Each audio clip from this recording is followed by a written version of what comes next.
మీ GIET ఇప్పుడు GGUగా మారింది. 2000కు పైగా ప్లేస్మెంట్స్, IPM, KPMG వంటి సంస్థలతో ఇంటిగ్రేటెడ్ కోర్సులు. UPSC కోచింగ్, అడ్మిషన్లు ఓపెన్. ప్రస్తుతం మనతో పాటు ఉన్నారు ఆంధ్రప్రదేశ్ నుంచి బీజేపీ అధికార ప్రతినిధి సాధినేని యామిని శర్మ గారు. ఒక్కసారి ఆమెతో మాట్లాడదాం. నమస్తే అండి. నమస్తే. ఎలా ఉన్నారు? బాగున్నాను, మీరు ఎలా ఉన్నారు? గుడ్ అండి, నేను కూడా after a long time, very long time. మధ్యలో మీకోసం ట్రై చేశాము, బట్ మీరు కొంచెం డిస్కనెక్ట్ లో ఉన్నారు, ఫోన్ కి ఫ్యామిలీతో ఉన్నారని తెలిసింది. సరే లేండి, ఈ మధ్య కాలంలో ఎలక్షన్స్ వచ్చినప్పుడు వేరే స్టేట్స్ కి పంపించడం జరిగింది. ఓహో. సో నేను స్టార్ క్యాంపెయినర్ లాగా పుదుచ్చేరి వెళ్ళాను. తర్వాత Okay. మాకు మా స్టేట్ టీం అందరినీ చాలా మందిని కేరళకు వేశారు. కొంతమంది బెంగాల్ వెళ్ళడం, తమిళనాడు వెళ్ళడం, ఇలా అన్నమాట. ఓ, సో అలాగా దాదాపు 2-3 నెలలు అదే రోమింగ్ లో సరిపోయింది. ఉన్నారు అయితే. ఇంకా మాకు జాతీయ కార్యక్రమాలు చాలా వస్తూ ఉంటాయి. అంటే దాదాపుగా మాకు నేషనల్ ప్రోగ్రామ్స్ వస్తాయి, స్టేట్ ప్రోగ్రామ్స్. అందులోనే ఇప్పుడు మా రాష్ట్ర అధ్యక్షులు పివిఎన్ మాధవ్ గారు ఆయన ఛార్జ్ తీసుకున్నాక లాస్ట్ 1 year లో కంటిన్యూస్ ప్రోగ్రామ్స్, అసలు విపరీతమైన ప్రోగ్రామ్స్ ఉన్నాయి. నిన్న మనం చూస్తున్నాము, నిన్న మొన్న అంతా ట్రోల్ అవుతా ఉంది. అక్కడ జరిగినటువంటి విద్యార్థుల ర్యాలీని, విద్యార్థుల ధర్నాని అన్నింటినీ కూడా కావాలని చెప్పేసి బీజేపీ వాళ్ళు, అంటే వాట్ ఐ మీన్ ప్రభుత్వం లేండి, అక్కడ కేంద్ర ప్రభుత్వం అణిచివేయాలని విద్యార్థుల మీద దారుణంగా లాఠీ చార్జ్ చేయటం అనేది అన్యాయం అని చెప్పేసి గొంతెత్తి మాట్లాడుతున్నటువంటి ప్రతిపక్షాలు కావచ్చు, లేకపోతే యాంటీ బీజేపీ శ్రేణులు కావచ్చు, వాళ్ళకి మీరు ఇచ్చే సమాధానం ఏంటి? మీరే అన్నారు, అంటే ప్రశ్నలోనే ఉంది సమాధానం, సగం సమాధానం అందులోనే ఉంది. అపోజిషన్ కాబట్టి ఖచ్చితంగా ప్రభుత్వం ఏం చేసినా దాన్ని వ్యతిరేకంగా మాట్లాడాలి అనే దుస్థితిలో ప్రస్తుత కాలంలో ఉన్నాం మనము. ఇదివరకంటే అపోజిషన్ అంటే చాలా కన్స్ట్రక్టివ్ గా మాట్లాడేవారు. అంటే తప్పు ఉంటే తప్పుని తప్పుగా ఎత్తి చూపి లేదా సలహాలు ఇచ్చేవాళ్ళు. ఇది తప్పు జరిగింది, లేదా దీన్ని ఇంకా మెరుగుపరచుకోవడానికి ఈ విధంగా చేస్తే బాగుండని ఉండేది. ఆ కాలం పోయింది అసలు. రెండోది యాంటీ బీజేపీ అని మీరే అంటున్నారు. సో యాంటీ బీజేపీ అన్న వాళ్ళకి అదేదో ఉంటుంది కదా, పచ్చకామర్ల వాడికి లోకమంతా పచ్చగానే ఉన్నట్టుగా మనకు సామెత ఉంది. అలా బీజేపీ ఏం చేసినా, మంచి చేసినా వీళ్ళకి దానిపైన కోడిగుడ్డు పైన ఈకలు ఈకపోతే వాళ్ళకి ఎగ్జిస్టెన్సే ఉండదు. అంటే వాళ్ళ బతుకులు ఉండవు. మామూలు వీళ్ళ మా మీద పడి ఏడవకపోతే వాళ్ళకి బతుకులు ఎలా ఉంటాయి, ఫండింగ్ ఎలా వస్తుంది? సో అసలు విషయంలోకి వెళ్తే గనక దాని గురించి దీన్ని 2 కోణాల్లో మనం చూస్తే, ఇటు నీటికి సంబంధించి, అలానే నీటి పేరుతో అసలు పూర్తిగా హింసాత్మకంగా మారిపోయినటువంటి జంతర్ మంతర్ మనం 2 రోజుల నుంచి చూస్తే, మే 3న నీటి పరీక్ష జరిగింది. మే 7న అంటే 3 రోజుల తర్వాత ఎన్టీఏ ఏదైతే ఎగ్జామినేషన్ కండక్ట్ చేసిందో వాళ్ళకి ఇలా పరీక్ష లీక్ అయింది అని చెప్పని తెలిసింది. ఆ తెలిసిన మరుసటి రోజు, అంటే ఎప్పుడైతే విషయం తెలిసిందో ఆ మరుసటి రోజే పరీక్షని క్యాన్సిల్ చేయడం, మీరు క్రొనాలజీ చూడండి, క్యాన్సిల్ చేయడం అనేది ఇమ్మీడియట్ గా జరిగింది. ఆ జరిగిన వెంటనే కేంద్ర విద్యాశాఖ మంత్రి ధర్మేంద్ర ప్రధాన్ గారు ఆయన ప్రెస్ ముందుకు వచ్చి పబ్లిక్ గా విద్యార్థులకి, తల్లిదండ్రులకి క్షమాపణ చెప్పారు. ఏమని, ఇట్లా కొంతమంది ద్వారా, కింద స్థాయిలో ఉన్నటువంటి కొంతమంది ద్వారా పేపర్ లీక్ అవడం వల్ల విద్యార్థులకు అన్యాయం జరిగింది. ఆయన దాని సిస్టమ్ ని, అంటే ఇంతకు ముందు మీకు తెలిస్తే గనక మనం మామూలు చూస్తే నీట్ ఎప్పుడు ఆఫ్లైనే ఉంది, ఆన్లైన్ లేదు. అవును. అయితే ఈ జరిగిన తర్వాత మళ్ళీ పునరావృతం కాకుండా ఉండడం కోసం దాంట్లో సాఫ్ట్వేర్ ని మరింత అంటే పకడ్బందీగా చేస్తూ అప్డేట్ చేస్తూ CBT ద్వారా online exam with in less than A month లో కండక్ట్ చేశాము. నిన్న రిజల్ట్స్ వచ్చాయి. విద్యార్థులు 12 లక్షల మంది పైగా క్వాలిఫై అయ్యారు దాంట్లో, మొత్తం రాసిన దాంట్లో. రెండోది ఏంటంటే, ఇక్కడ మీరు చూస్తే ఈ యాంగిల్ వరకు చూస్తే జరిగింది తప్పు, దాని తప్పే జరగలేదని ఎవరు అనలా. విద్యాశాఖ మంత్రి అనలేదు, లేదంటే ప్రధానమంత్రి కూడా నిన్న మాట్లాడినప్పుడు ఆయన కూడా తప్పేం జరగలేదు అని అనలేదు. మొదటి నుంచి కూడా ప్రభుత్వం కూడా అంటే తప్పు జరిగింది, లీక్ అయ్యింది. ఆ లీక్ చేసిన విద్యాశాఖ మంత్రి కాదు, లేదంటే పైన ఉన్న వాళ్ళు కాదు, బీజేపీ వాళ్ళు అంతకంటే కాదు. ఎవరినైతే లీక్ చేశారో మీరు ఇక్కడ చూస్తే విత్ ఇన్ 1 dayలో సిబిఐని ఫామ్ చేసింది ఇదే మినిస్ట్రీ. సిబిఐని ఫామ్ చేయడము, 13 మందిని అరెస్ట్ చేయడం కూడా జరిగింది. అంటే ఒక ఇష్యూ జరిగినప్పుడు నష్టం జరిగింది, జరగకూడదు, వాస్తవంగా జరగకూడదు, కానీ జరిగింది. జరిగిన దానికి గత కాంగ్రెస్ వాళ్ళలాగా ఇప్పుడు మనం దానిలోకి వద్దాం, అలాగా మాకేం సంబంధం లేదనో, కాలయాపన చేస్తూనో, కామనే కదా అని ఊరుకోలే మా ప్రభుత్వం. వెంటనే సిబిఐని ఫామ్ చేసి 13 మందిని అరెస్ట్ చేయడము, మళ్ళీ 1 month లోపల ఎగ్జామ్ పెట్టడము, ఈసారి రిజల్ట్స్ కూడా చాలా పకడ్బందీగా ప్రాపర్గా అంతా ఆన్లైన్ కాబట్టి రావడము జరిగింది. ఇక్కడ వరకు ఒక ప్రాసెస్ జరిగింది. నిన్న ప్రధానమంత్రి గారు కూడా ఏమన్నా స్పెషల్ ఫాస్ట్ ట్రాక్ కోర్టుల ద్వారా ఎవరిని వదిలిపెట్టేది అంత ముందు నుంచి చెప్తున్నారు, నిన్న కూడా మళ్ళీ చెప్పారు. సరే, ఈలోపు పక్కన ఈ రెండో యాంగిల్ చూస్తే నీట్ ఇలా జరగగానే ఆ కాక్రోచ్ జనతా పార్టీ అనేదైతే ఒక పదాన్ని తీసుకుని వచ్చారు, వాళ్ళ గొప్ప గర్వంగా మేము కాక్రోచ్ అని చెప్పుకున్నారు. ఈ ప్రజాస్వామ్య దేశంలో భారతీయ జనతా పార్టీ ఒకటే నమ్మింది, ఈ రోజు కాదు ఎప్పటి నుంచో నమ్మింది ఏంటంటే ప్రతి పౌరుడికి నిరసన తెలపడం అనేది రాజ్యాంగం ఇచ్చిన హక్కు. అది ఎవరికి బై డిఫాల్ట్ మనకి వచ్చింది, చట్టం కల్పించింది. వాళ్ళ నిరసన తెలపడంలో ఇబ్బంది ఏం లేదు. అందుకనే 15 రోజులు ఎవరెవరో వచ్చారు, ఏదేదో చేశారు, ఏదేదో అన్నారు, రకరకాల ట్రోల్స్ చేశారు, అయినా ఏం పోలీసులు ఏం అనలేదు. అంటే సరే చేస్తున్నారు కానీ ప్రభుత్వం కూడా వదిలేసింది, అది వాళ్ళ హక్కు కదా అని చెప్పని. ఇలాగా మొదలైనటువంటిది నీట్ అక్కడ మొదలైన మీరు ప్యాటర్న్ చూస్తాను, ఆ ప్యాటర్న్ చూద్దాం. ఇది చూస్తాం కదా ఇక్కడ వరకు. ఇప్పుడు ఆ ప్యాటర్న్ లో సరే అభిజిత్ దీప్కి అని ఎవరైతే మొదలు పెట్టాడు, అందరూ మొదట్లో అనుకున్నారు నిజంగానే అంటే జరిగింది, ఇష్యూ జరిగింది, సో తప్పేమీ లేదు. ఏదైనా అంటే తప్పంటే పొలిటికల్ గా మామూలు సహజంగా ఉపయోగిస్తున్నాం, పలానా వాళ్ళు రాజీనామా చేయాలి పలానా వాళ్ళు అనేది, that is a political game మామూలుగా ఉంటుంది. ఇక్కడ మనం గతంలో పోల్చుకుంటే ఒక మనిషిని రాజీనామా చేయాలని నేనే చాలా సార్లు అన్నాను. గతంలో వైసీపీ ఉదాహరణ చెప్తున్నా, అంటే ఏ సందర్భంలో మనం అది ఉపయోగిస్తాం ఎక్కువగా. గతంలో వైసీపీలో 2 మహిళా హోం మంత్రులు చేశారు, అయినా సరే వేల సంఖ్యలో అఘాయిత్యాలు జరుగుతున్నాయి, వరుసబెట్టి జరుగుతున్నాయి, ఏ ఒక్కరు బయటకు వచ్చి మాట్లాడే వాళ్ళు కాదు. అప్పుడు ఏమంటాం అంటే వరుసబెట్టి తప్పులు జరుగుతుండి వాళ్ళు కనీసం బయటకు వచ్చి జరిగిన తప్పుని ఒప్పుకోనటువంటి పరిస్థితులలో, చర్యలు తీసుకున్నటువంటి పరిస్థితులలో అసమర్థుడిలాగా లెక్కగట్టి రాజీనామా చేయాలని సహజంగా అడుగుతాం రాజకీయాల్లో. ఇక్కడ కేసు వేరు. ఇక్కడ ధర్మేంద్ర ప్రధాన్ గారు వెంటనే నెక్స్ట్ డేనే చర్యలు తీసుకున్న తర్వాత కూడా వీళ్ళు మళ్ళీ ధర్మేంద్ర ప్రధాన్ గారు రాజీనామా చేయాలని కూడా మొదలు పెట్టారు.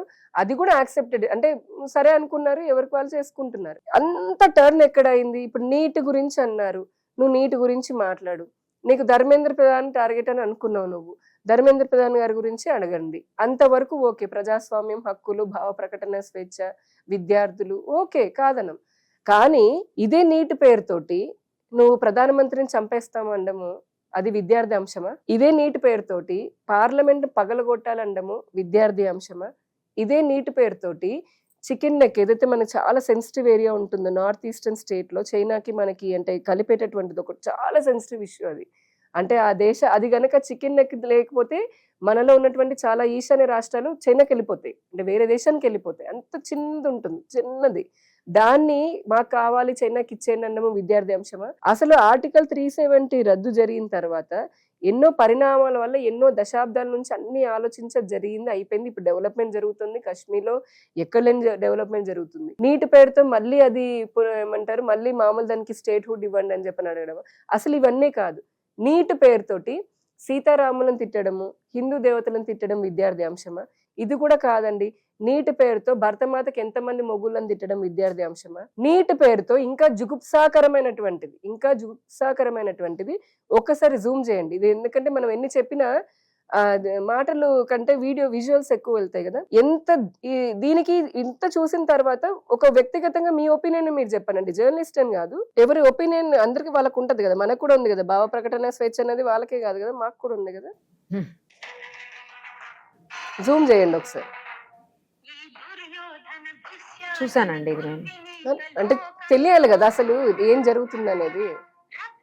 అసలు మీడియా వాళ్ళ జోలికి, అందులో అమ్మాయి జోలికి ఎందుకు వచ్చారో నాకు అసలు అర్థం చేతులు ఎక్కడ పెడుతున్నారో చూసారండి. మగవాళ్ళు నెట్టుకుంటూ తీసుకొని పోతున్నారు. అసలు వాళ్ళు ఏం చేస్తున్నారో గమనిస్తున్నారు మీరు?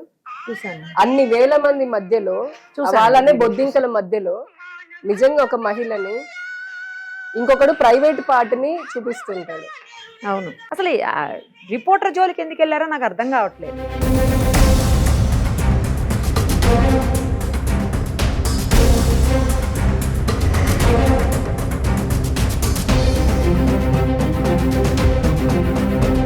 చూసారా ప్లేస్?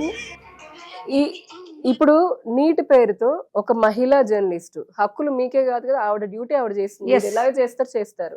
నువ్వు విద్యార్థి అంటున్నావు, యువత సంస్కారం ఉండాలి, ఏదో విద్యార్థి సమస్య గురించి అని అంటున్నావు. అందరినీ అన్నట్లు అక్కడ కొంతమంది నిజంగా జెన్యూన్ గా ఉన్న వాళ్ళు ఉన్నారు, కానీ అసలు అది ఎలా టర్న్ అయిందని దానికి ఈ రకంగా చేయడం విద్యార్థి పోరాటం అని అంటారా? నీటి పోరాటం అంటారా? ఆవిడ చేసిన తప్పేంటి? ఒక మహిళని అన్ని వేల మంది చాలా అసభ్యకరంగా అలాగ చేయడం అనేది ఏ సమాజం హర్షిస్తుంది? ఇదే నీటి పేరుతోటి ఆల్రెడీ ముందు ట్రక్కుల నిండా రాళ్ళు నింపి పెట్టుకొని పోలీసులు అప్పటి వరకు పోలీసులు ముందే లాఠీ చార్జ్ చేయాలని అంటే 15 రోజులు ఆగుతారండి? ఆగరు కదా. వీళ్ళు ఎంత వెక్కిరిచ్చారు, ఎంత వాళ్ళని రెచ్చగొట్టారు, అయినా సరే వాళ్ళు ఏమి చల్లిన తర్వాత పెప్పర్ స్ప్రే ఏదైతే ఆ వీడియో కూడా ఉంది, పెప్పర్ స్ప్రే చల్లిన తర్వాత మరి ఇప్పుడు చట్టాన్ని కాపాడాల్సినటువంటి వ్యక్తుల పైననే దాడి జరుగుతూ ఉంటే వీళ్ళు ఏం చేస్తారు?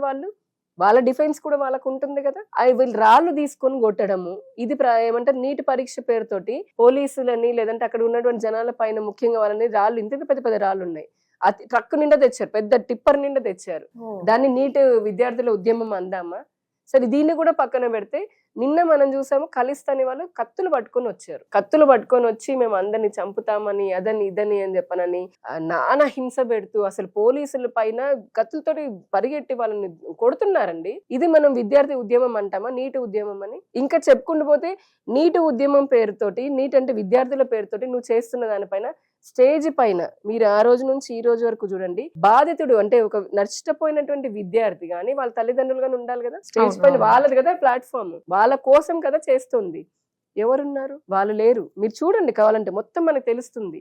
అక్కడ ఉన్నది ఎవరు? సిఏఏలో ప్రొటెస్ట్ అంటే మనకి సిటిజన్షిప్ అమెండ్మెంట్ యాక్ట్ అనే భారత ప్రభుత్వం తీసుకురావాలనుకున్నప్పుడు ఏవైతే దేశ విద్రోహ శక్తులు వచ్చే వాళ్ళు ఉన్నారు. ఫార్మర్ ప్రొటెస్ట్ అంటే రైతుల పేరిట, రైతు ఉద్యమం పేరిట ఎవరైతే ఉన్నారో ఖలిస్తాన్ మూవ్మెంట్ లో వాళ్ళు ఉన్నారు. నిన్న ఒక వీడియో బయటకు వచ్చింది, ఒక ఆమ్ ఆద్మీ పార్టీ అతను 10 కోట్లు వీళ్ళకి నేను స్పాన్సర్ చేస్తాను, మీకు ఇంకా కొంచెం కంటిన్యూ చెయ్యండి అని, ఇది కత్తులు పట్టుకొని అని. ఇంకా ప్రకాష్ రాజ్ వెళ్ళాడు, లేకపోతే గనక ఈ సోనం వాంగ్చుక్ కానివ్వండి, లేదంటే స్వరా భాస్కర్ కానివ్వండి, వీళ్ళందరూ మీరు చూస్తే గనక పొద్దున్న లేచిన మన ఇక్కడ రాష్ట్రంలో ఒక ఆవిడ ఉంది, మాట్లాడుకుందాం మళ్ళీ, సోకాల్డ్ జర్నలిస్ట్ అని. ఇప్పుడు మీరు ఉన్నారు, మీరు ఎప్పుడు దేశ వ్యతిరేకంగా నేను వీడియోలు చేయడం చూడలేదే. అంటే మీ ఛానల్ కానీ ఇంత ప్రెస్టీజియస్ సుమన్ టీవీ, ఏ రోజు కూడా ఇన్ని ఛానల్స్ ఉన్నాయి మీకు, అంటే ఎన్నో విభాగాల్లో ఉన్నారు, ఏ రోజు ఏది అంటే అటువంటి చర్యల్లో మావోయిస్టులని గ్లోరిఫై చేయడము, టెర్రరిస్టులు మానవతావాదులు అని చెప్పని అనడము, లేదంటే గనక భారత ప్రభుత్వం కానీ రాష్ట్ర ప్రభుత్వాలను చేపడుతున్నటువంటి ప్రాజెక్టులకు పర్యావరణం పేరుతోటి దాన్ని నాశనం చేసి యువతని రెచ్చగొట్టే విధంగా నెగిటివ్ గా మాట్లాడడం అని చెప్పనని అనడము, అటువంటి వీడియోలు మీరు ఎప్పుడు చేయలేదే. లేదా పనిగట్టుకుని హిందూ ధర్మాన్ని, హిందూ పండగలని, సీతారాములని, అయోధ్య రాముల గురించి మీరు ఎప్పుడు చేయలేదే. మీరు జర్నలిస్టే కదా. ఇక్కడ ఉన్నటువంటి ఎందుకు అలా చేస్తుంది, లేకపోతే అక్కడ ఉన్న ప్రకాష్ రాజ్ వాళ్ళు ఎందుకు చేస్తారు?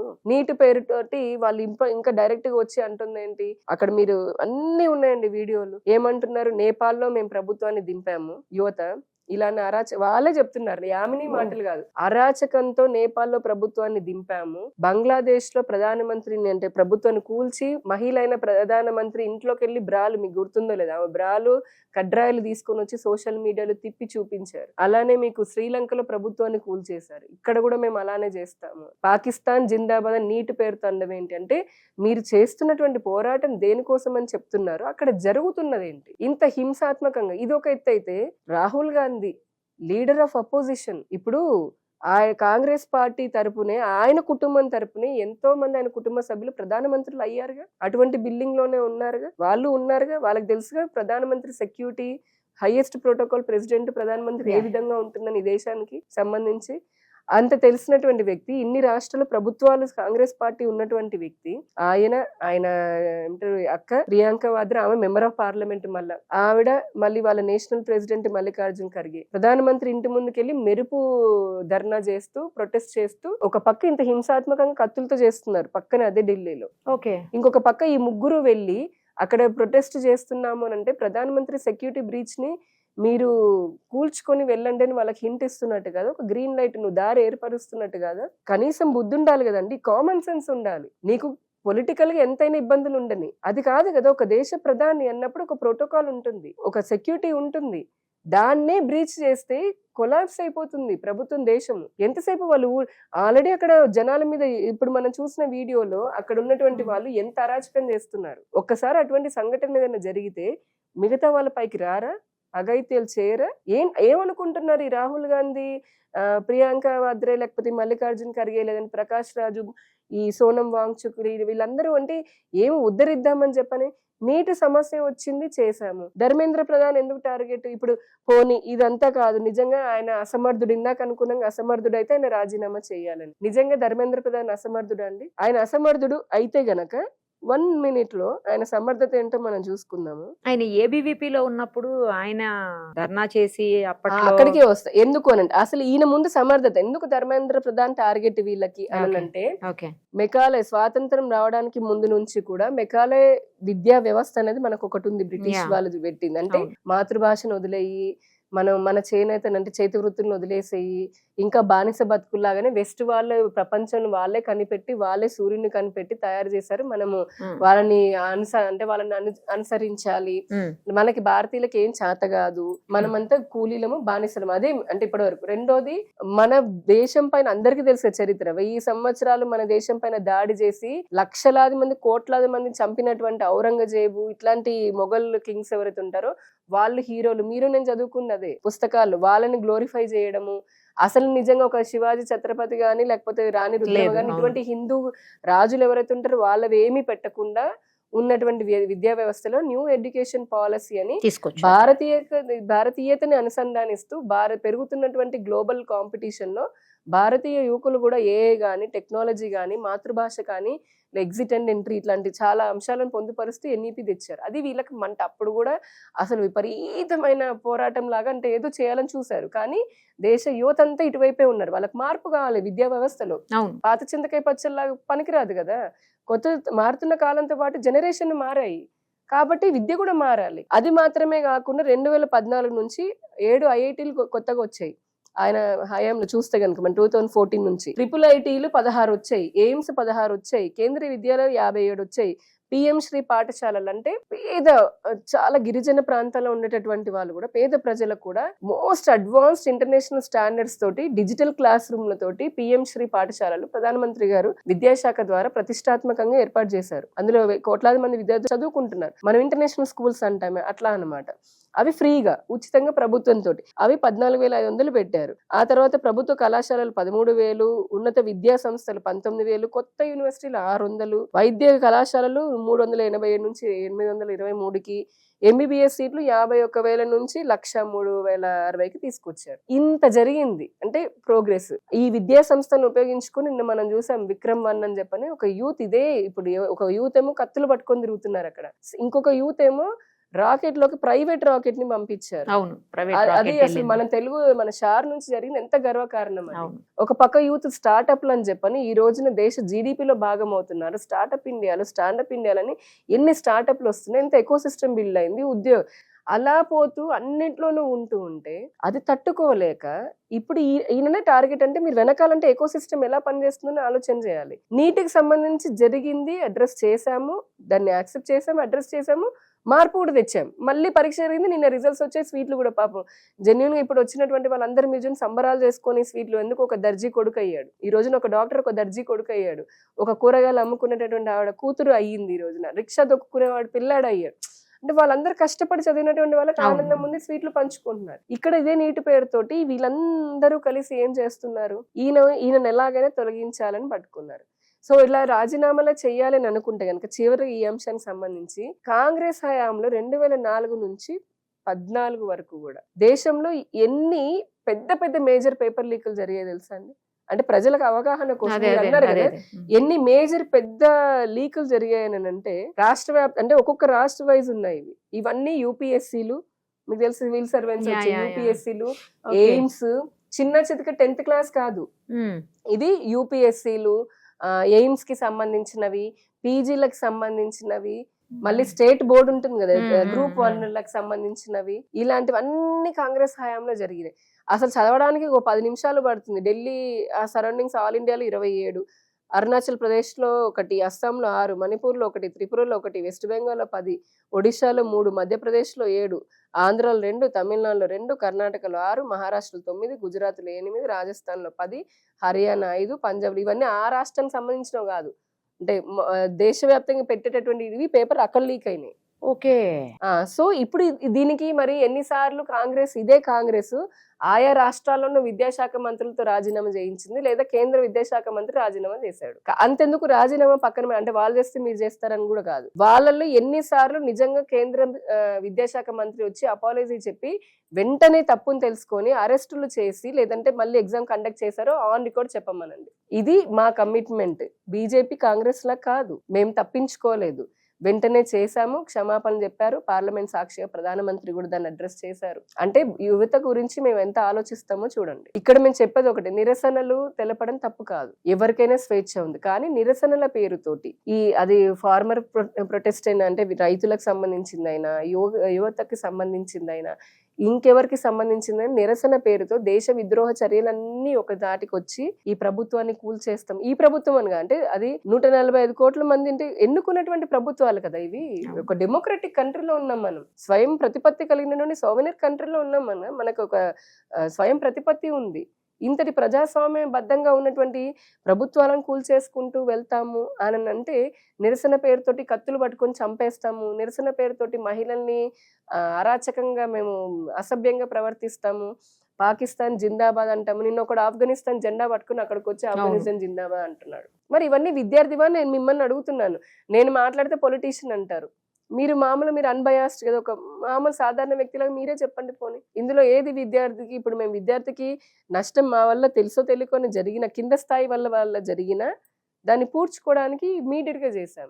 కానీ వీళ్ళు ఆ వంక పెట్టుకొని అందరూ ఏకమై దేశాన్ని మళ్ళీ కొలాప్స్ చేయాలి, ఒక నేపాల్ లాగా తగలపెట్టాలి అని ప్రయత్నాలు చేస్తారు. ఇప్పుడు వీళ్ళంతా స్టూడెంట్సా, లేకపోతే కాక్రోచ్ జనతా పార్టీ కార్యకర్తలా, లేకపోతే అసలు వీళ్ళు వెనకాల రాజకీయ శక్తులను నడిపిస్తున్నాయా? చాలా మంచి ప్రశ్న వేశారు. ఈ మొదలు పెట్టినటువంటి అభిజిత్ దీప్కి ఎవరైతే ఉన్నాడో అతనే స్వయంగా ఆమ్ ఆద్మీ పార్టీ కార్యకర్త, సోషల్ మీడియా గతంలో. అవును. సో గతంలో అతనికి ఇప్పుడు తర్వాత మనకి అరవింద్ కేజ్రీవాల్ వచ్చి ఇక్కడ ఇచ్చాడు, సానుభూతి లాగా ఇచ్చాడు. కాంగ్రెస్ వాళ్ళు ఇంకా సేమ్ గద్దల్లాగా ఎదురు చూస్తూ ఉంటారని చెప్పని ఎక్కడ ఏం దొరికి, ఎందుకంటే వెనకాల ఉన్నది వీళ్ళే.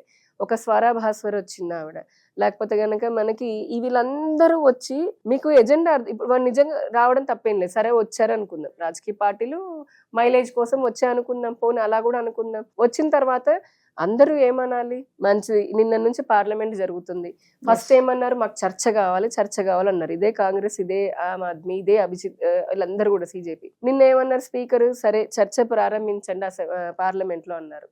కాంగ్రెస్ వెంటనే మాకు ఇప్పుడు చర్చ వద్దు, మాకు ధర్మేంద్ర ప్రధాన్ రాజీనామా చేయాలి. ఇవేమి చేయకుండా, అంటే ప్రజలు ఎన్నుకున్నది ఎంపీలని ఎమ్మెల్యేలని దేనికి? మా రాష్ట్రంలో కూడా అదే తగలబడింది, ఇక్కడ కూడా అదే ప్రాబ్లం, ఎక్కడ చూసినా కూడా ప్రజలు ఎమ్మెల్యేలను ఎంపీలను ఎన్నుకున్నది ప్రజలు ఇలాంటి సమస్యలు వచ్చినప్పుడు పార్లమెంట్ ద్వారా, అసెంబ్లీ ద్వారా నెరవేర్చాలని. అక్కడ కదా ప్రశ్నించాల్సింది. నువ్వు ఎక్కడైతే ప్రశ్నించాలో రాహుల్ గాంధీ అక్కడ కూర్చోకుండా కావాలని ఒక కుట్రపూరితమైనటువంటి మోసంతో ప్రధానమంత్రి ఇంటి బయట నిరసన వ్యక్తం చేయడం ఏంటి? పోనీ ఇంత చేసి పార్లమెంట్ లో చర్చకి సిద్ధమని చెప్పని అమిత్ షా గారి దగ్గర నుంచి అందరు స్పీకరే స్టార్ట్ చేశారు. అప్పుడు నువ్వే ప్రధానమంత్రి కూడా రెడీగా ఉన్నారు, అప్పుడు చర్చ వద్దని బయటకు వచ్చేసారే. అంటే దీన్ని బట్టి మనకు తెలియట్లేదు వీళ్ళ ఎజెండాని చాలా స్పష్టం అండి. ఇప్పుడు FCRA బిల్ రాబోతోంది. ఇప్పుడు చెప్పుకున్నటువంటి పేర్లు, ఈ ప్రకాష్ రాజు, ఇక్కడ ఉన్నటువంటి కొంతమంది ఎవరైతే మావోయిస్ట్ ఎజెండా పెట్టుకొని ఉంటారో, అర్బన్ నక్సలైట్ల పేరుతో ఉంటారో, అంటే చాలా ముఖ్యమైనటువంటి అంశం ఇది. ఎందుకు ఇంత ఒకదాని తర్వాత ఒకటి దేశంలో అల్లర్లు ఎక్కడ పడితే అక్కడ వస్తున్నాయి అని అంటే, ఒకటి వాళ్ళకి దేశం అభివృద్ధి చెందడం ఇష్టం లేదు. ఎందుకు? దేశం అన్ని రకాలుగా అభివృద్ధి చెందుతూ ఉంటాయి. ఇదివరకే 5 అత్యంత బలహీనమైన దేశాల్లో ఉన్న ఒకటిలాగా ఉన్న భారతదేశాన్ని ఈ రోజున 4వ అతిపెద్ద ఆర్థిక వ్యవస్థ అయ్యింది. ఎందుకు అయ్యిందంటే అన్ని రంగాలు అభివృద్ధి చెందాయి. అంత మనకి అన్ని డిఫెన్స్ లో కూడా ఎక్స్పోర్ట్స్ పెరిగాయి, ఇప్పుడు అన్ని రంగాల్లో పెరుగుతున్నాయి డెవలప్మెంటల్ సైడ్. అది జరిగింది అనుకోండి, మనము రక్షణ పరంగా భద్రంగా అంటే బలంగా ఉన్నాం అనుకోండి, చైనా వాడు మన భూభాగం లాక్కోలేడు. చైనా వాడికి భూభాగం లాక్కోకపోతే ఇక్కడ ఉన్నటువంటి చైనా తోకలకి ఫండింగ్ రాదు, వాళ్ళ ఎన్జిఓలకి. ఒకటి దానికోసం వాళ్ళు ఏం చేసి, ఇంకొకటి ఏంటంటే అమెరికాలో ఉంటుంది. ఆ అమెరికాలో జార్జ్ సోరస్ అని ఉంటాడు, అదేంటి క్రిస్టియన్ మిషనరీస్. ఈ భారతదేశంలో ఎన్నో దశాబ్దాలుగా అంటే సేవ పేరుతోటి మత మార్పులు చేయడానికని ఫండింగ్ అంతా ఫారిన్ నుంచి వస్తుంది. FCRA అది మీరు గూగుల్లో కొట్టిన డేటా మొత్తం వస్తుంది. FCRA ఫండ్స్ వస్తాయి ఈ పెద్ద ఎత్తున, లక్షల కోట్లు, ప్రతి సంవత్సరం లక్షల కోట్లు వస్తుంటాయి. ఆ ఎజెండా ఒకవైపు నుంచి. ఈ ఇద్దరికి ఏంటి, భారత్ పెరుగుతూ ఉంది అభివృద్ధి పరంగా, ఇప్పుడు విదేశాంగ విధానం చాలా గొప్పగా ఉంది, నరేంద్ర మోదీ గారికి ఏ దేశంలోకి వెళ్ళినా నీరాజనాలు పడుతున్నారు, వ్యక్తిగతంగా కాదు దేశం పెరుగుతుందని కదా.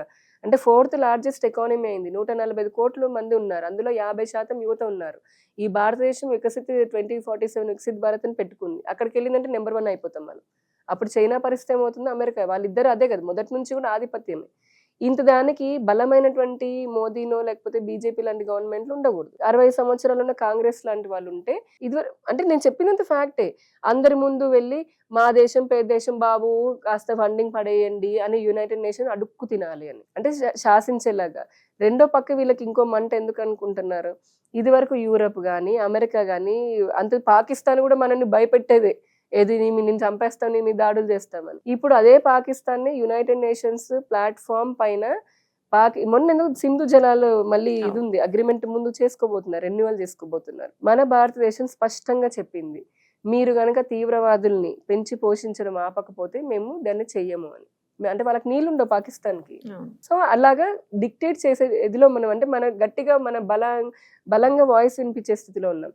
యూరప్ వాళ్ళు, ఈ బీబీసీ లాంటి వాళ్ళు అనుకోండి, ఇంకా ఈ ఎకో సిస్టంలో ఉన్నటువంటి మీడియాలు అందరూ కూడా, అంతర్జాతీయ మీడియా, మీ భారత్లో ఇలా జరుగుతుంది, మీ భారత్లో అలా జరుగుతుంది, అక్కడేదో మైనారిటీకి ఇలా జరిగింది అని అంటే, మన భారతదేశం మీ నోర్లు మూసుకొని మీ పని మీరు చేసుకోండి. ముందు మీ జర్మనీ తగలబడుతుంది, మీ ఫ్రాన్స్ తగలబడుతుంది, మీ ఇటలీ తగలబడుతుంది, మీరే చచ్చిపోతున్నారు, మీది చూసుకోండి. మాది స్వతంత్ర దేశం, మాకు స్వాతంత్రం వచ్చి 75 ఏళ్ళు అయ్యింది, మా రాజ్యాంగం మాకుంది, మా పాలన మేము చేసుకుంటాము, మా ప్రజలు శక్తివంతమైన వాళ్ళు, తెలివైన వాళ్ళు, మీ ప్రమేయం అక్కర్లేదు, మీ బానిసలం కాదు అని చెప్పారు.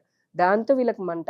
అంటే ఇప్పుడు ఎవరైనా సరే ఎదురు తిరిగి నిలబడుతూ ఉంటే వీళ్ళు ఎవ్వరు, ఇటు యూరోప్ నుంచి, ఇటు అమెరికా నుంచి, ఇటు చైనా నుంచి, ఇంకో పక్క క్రూడ్ ఆయిల్ అమెరికా కొనొద్దు అని అంటే మనం ఏం చేసామో చూసాము, ముందుగానే నిల్వలు తెచ్చి రష్యా నుంచి కొని చూపించాము, నువ్వేం చేస్తావు చేసుకో అని. చైనా మొత్తం సముద్ర జలాలను ఆక్యుపై చేస్తూ ఉంది.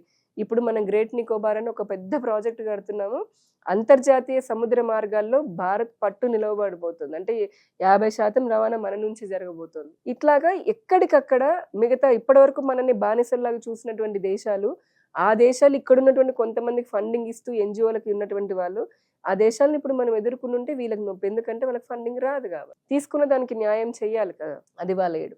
ఏదేమైనప్పటికీ ప్రజలకి ఒక స్పష్టత వచ్చేసింది ఇప్పుడు, ఇంత హింస తర్వాత, అటువంటి ధర్నాలు ఇవన్నీ చూసిన తర్వాత.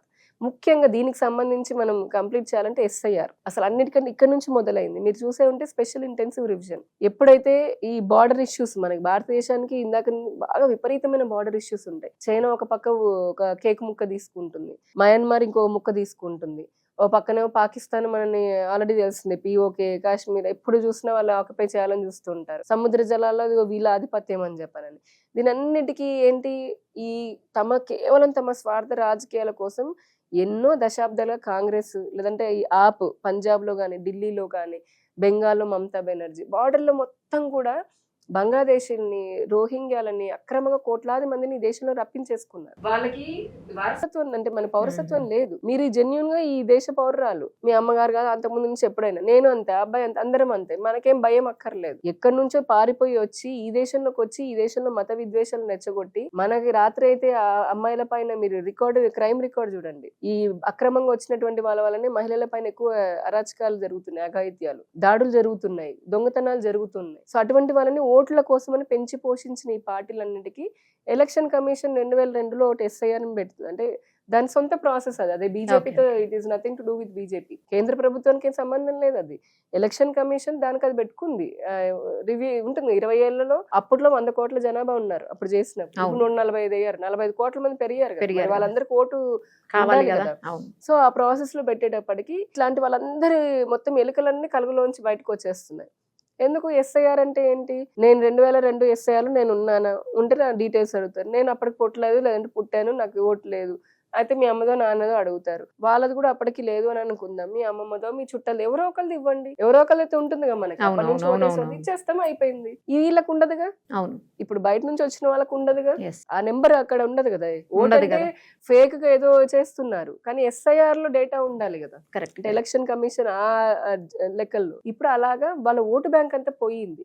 మొన్న ఎప్పుడైతే బెంగాల్లో మమతా బెనర్జీ ప్రభుత్వం పోయిందో అక్కడికి వచ్చినటువంటి బీజేపీ గవర్నమెంట్ ఫస్ట్ ఫోకస్ ఇది ఏరివేతననే చేస్తాను, డిటెక్ట్ డిలీట్ డిపోర్ట్ పంపించేస్తున్నాం వెనక్కి. ఇప్పుడు మరి వాళ్ళ జనాభా వాళ్ళకి వచ్చేస్తున్నారు, ఆల్రెడీ పేదరికంతో చేస్తున్నాయి ఆ దేశాలు. ఇంతమందిని తీసుకుని వెళ్తే మళ్ళీ వాళ్ళలో వాళ్ళ కొట్టుకొని చంపుతారు అని వాళ్ళ స్వార్థంతో వాళ్ళు రానివ్వట్ల. ఇప్పుడు ఓటు బ్యాంక్ పోయింది కదా వాళ్ళ ప్రభుత్వాలు, కాంగ్రెస్ కి యాప్కి వీళ్ళందరికీ అదే మమతా బెనర్జీకి ఉన్నటువంటి ఓటు బ్యాంక్ ఇప్పటి వరకు. సో ఇల్లీగల్ గా వచ్చినటువంటి అక్రమంగా వచ్చినటువంటి వాళ్ళే ఇప్పుడు అది పోయేటప్పటికి గిజలు ఆడిపోతున్నారు. అంటే తట్టుకోలేకపోతున్నారు. ఇవన్నీ ఒకేసారి వాళ్ళకి ఉండేటప్పటికి ఇప్పుడు ఈ పార్లమెంట్ సెషన్ లో FCRA బిల్లు ఇందా చెప్పిన మిషనరీలకు వచ్చేది, ఫారెన్ నుంచి వచ్చేటటువంటివి చాలా స్ట్రిక్ట్ చేస్తున్నారు. ఏ దేశమైనా తీసుకుంటుంది ఇటువంటివి. ఎవడెవడో పంపించి ఈ దేశంలో అల్లర్లు సృష్టించాలని, ఈ దేశ ప్రజలకు వ్యతిరేకంగా చేస్తూ నువ్వు బాంబులు వేస్తాము, చంపుతాము, మత మార్పులు చేస్తామని అంటే ఏ దేశమైనా ఎందుకు ఒప్పుకుంటుంది? ప్రజాస్వామిక దేశం, మన రాచరిక వ్యవస్థలో లేం కదా. నిన్న జరిగినటువంటి ఈ ధర్నాలో రాహుల్ గాంధీ గారికి తమిళనాడు సీఎం విజయ్ గారు కూడా సపోర్ట్ చేసినటువంటి పరిస్థితి. అదే వాళ్ళు ఏంటంటే ఆయన కూడా అదే ఇది కదా, ఒకటే దాని కిందకు వస్తారు కదా, బీజేపీని అనాలి. లేకపోతే కనుక ఇప్పుడు ఫస్ట్ లో కొంతమంది అలా అనుకున్నారు, ఏంటి స్టార్ట్ చేసినప్పుడు ఇదేదో విద్యార్థి మూవ్మెంట్ కదా, చేస్తే మన మైలేజ్ అదే వస్తుందా, మనము ఉండాలా ఉండకూడదా అన్న ఇదిలో ఉన్నారు. కొంతమంది తెలివైన రాజకీయ పార్టీలు ఇది ఇలా హింసాత్మకంగా మారుతూ అరాచక శక్తులు రాగానే వాళ్ళు దూరం అయిపోయారు. ఎందుకంటే ఇది ఈవెన్చువల్లీ ఇప్పుడంటే చేస్తున్నారు, ఇప్పుడు ఆల్రెడీ అయిపోయింది, రేపు పొద్దున ఇవంతా ఎవరు దేని వెనకాల ఉన్నదని బయటకు వస్తుంది కదా. అప్పుడు చట్టపరమైనటువంటి చర్యలు అయితే తప్పవు కదా. ఇప్పటి వరకు మద్దతు ఇచ్చినటువంటి వాళ్ళకి మరి వాళ్ళ పరువే కదా పోయేది, అంటే వాళ్ళే ప్రజల్లో పలచన పడతారు. సో అట్లా కాకుండా కొంతమంది ఏదైతే అయింది మనం ఇప్పుడు కాంగ్రెస్ పిల్లలే కదండి, చాలా అన్ని కూడా వాళ్ళ మిత్రపక్షాల్లాగానే ఉంటాయి కదా. సో వాళ్ళు ఇచ్చుకుంటున్నారు, కానీ ప్రజలు చూస్తున్నారు. ఏదైనప్పటికీ కూడా ఇటువంటి హింసాత్మక ఘటనలు అనేది ఖచ్చితంగా ఎప్పటికీ ఆహ్వానించము. అది దేశానికి మంచిది కాదు. ప్రజలు కూడా చూస్తున్నారు. ఈరోజు సోషల్ మీడియా ఎరాలో అంత గుడ్డిగా ఎవరు లేరు. ఒక పక్క వీళ్ళందరూ మీరు అన్నట్టు ఫస్ట్ టాపిక్ అక్కడే స్టార్ట్ అయింది, ఏదో లాఠీ చార్జ్ చేస్తున్నారు, ఇంకేదో చంపేస్తున్నారు. అలా లాఠీ చార్జ్ చేయాలి, చంపేయాలని అనుకుంటే ఫస్ట్ రోజు సరిపోదా ఏంటి? ఇలా 15 రోజులు వాళ్ళు వచ్చి ఆ సోనం వాంగ్చుక్ ఆయన ఏమో తినకుండా అక్కడ కూర్చుంటాడు. ఆయనకి ఉన్న 2 NGOల ప్రాబ్లం అది, ఆయనకి FCRA క్యాన్సిల్ అయిందని ఆయన స్వార్థం అయింది. ఇది అసలు బ్యూటీ ఏంటని తెలుసా, ఇప్పుడు వీళ్ళేదో దేశోద్ధారకుడు అని చెప్పని బ్రాండ్ వేస్తున్నారు కదా సోనం వాంగ్చుక్ ని. అతనిది ఇదే కాంగ్రెస్ 2007లో ఇదే లడక్ లో కాంగ్రెస్ ప్రభుత్వమే ఉన్నప్పుడు లడక్ లో ఒక పెద్ద నోటీస్ కూడా ఇచ్చింది ఆయనకి, నువ్వు దేశద్రోహివి, నువ్వు యాంటీ నేషనల్ తీవ్రవాదులతో, చైనా తీవ్రవాదులతో నీకు సంబంధాలు ఉన్నాయి, నీ NGO దేశ వ్యతిరేక కార్యక్రమాలు చేస్తోంది, నీకు అక్కడ నుంచి ఫండింగ్ ఇస్తుందని కాంగ్రెస్ గవర్నమెంట్ 2007లో నోటీస్ ఇదే సోనం వాంగ్చుక్ ఇచ్చింది. అతను ఒక పెద్ద ఉద్ధరించే వాళ్ళ. ఇప్పుడు అదే కాంగ్రెస్ మళ్ళీ ఇతన్ని ఈయన కావాలని అంటే ఆయన స్వార్థం ఏంటి, ఆయన 2 NGOలు క్యాన్సిల్ అయింది, ఇప్పుడు FCRA బిల్లు వచ్చిందంటే ఆయన పోతుంది. వీళ్ళందరూ అదే బాధ. అంటే అందుకనే మీరు చూడండి, అందరు ఏ జాతి ఆ జాతి కలుస్తుందని చెప్పరని, నిజంగా కలిసిన వాళ్ళు విద్యార్థుల కోసమే పోరాడుంటే ఈ మాటలు మనం అనక్కర్లేదు, అనం కూడా అసలు. ఎందుకంటే పోరాటం వాళ్ళ హక్కు. కానీ ఇందా చెప్పినట్టుగా వీళ్ళని చంపుతాము, పార్లమెంట్ కొడతాము, దేశాన్ని కూలుస్తాము, హిందువులని అర్చేస్తాము, లేకపోతే ఒకడు వచ్చి మీరు చూసారో లేదు ప్రైవేట్ పార్టీ తీసి చూపిస్తున్నాడండి, అది విద్యార్థి ఉద్యమం అంట. ఏం చెప్తాము? ఒకడు అంటాడు ముక్కలుగా నరుకుతాను, నిన్న ఒక అమ్మాయి అంటుంది, అనకూడదు కానీ నరేంద్ర మోదీ ప్యాడ్ వేసుకుని తిరగాలంటే శానిటరీ ప్యాడ్.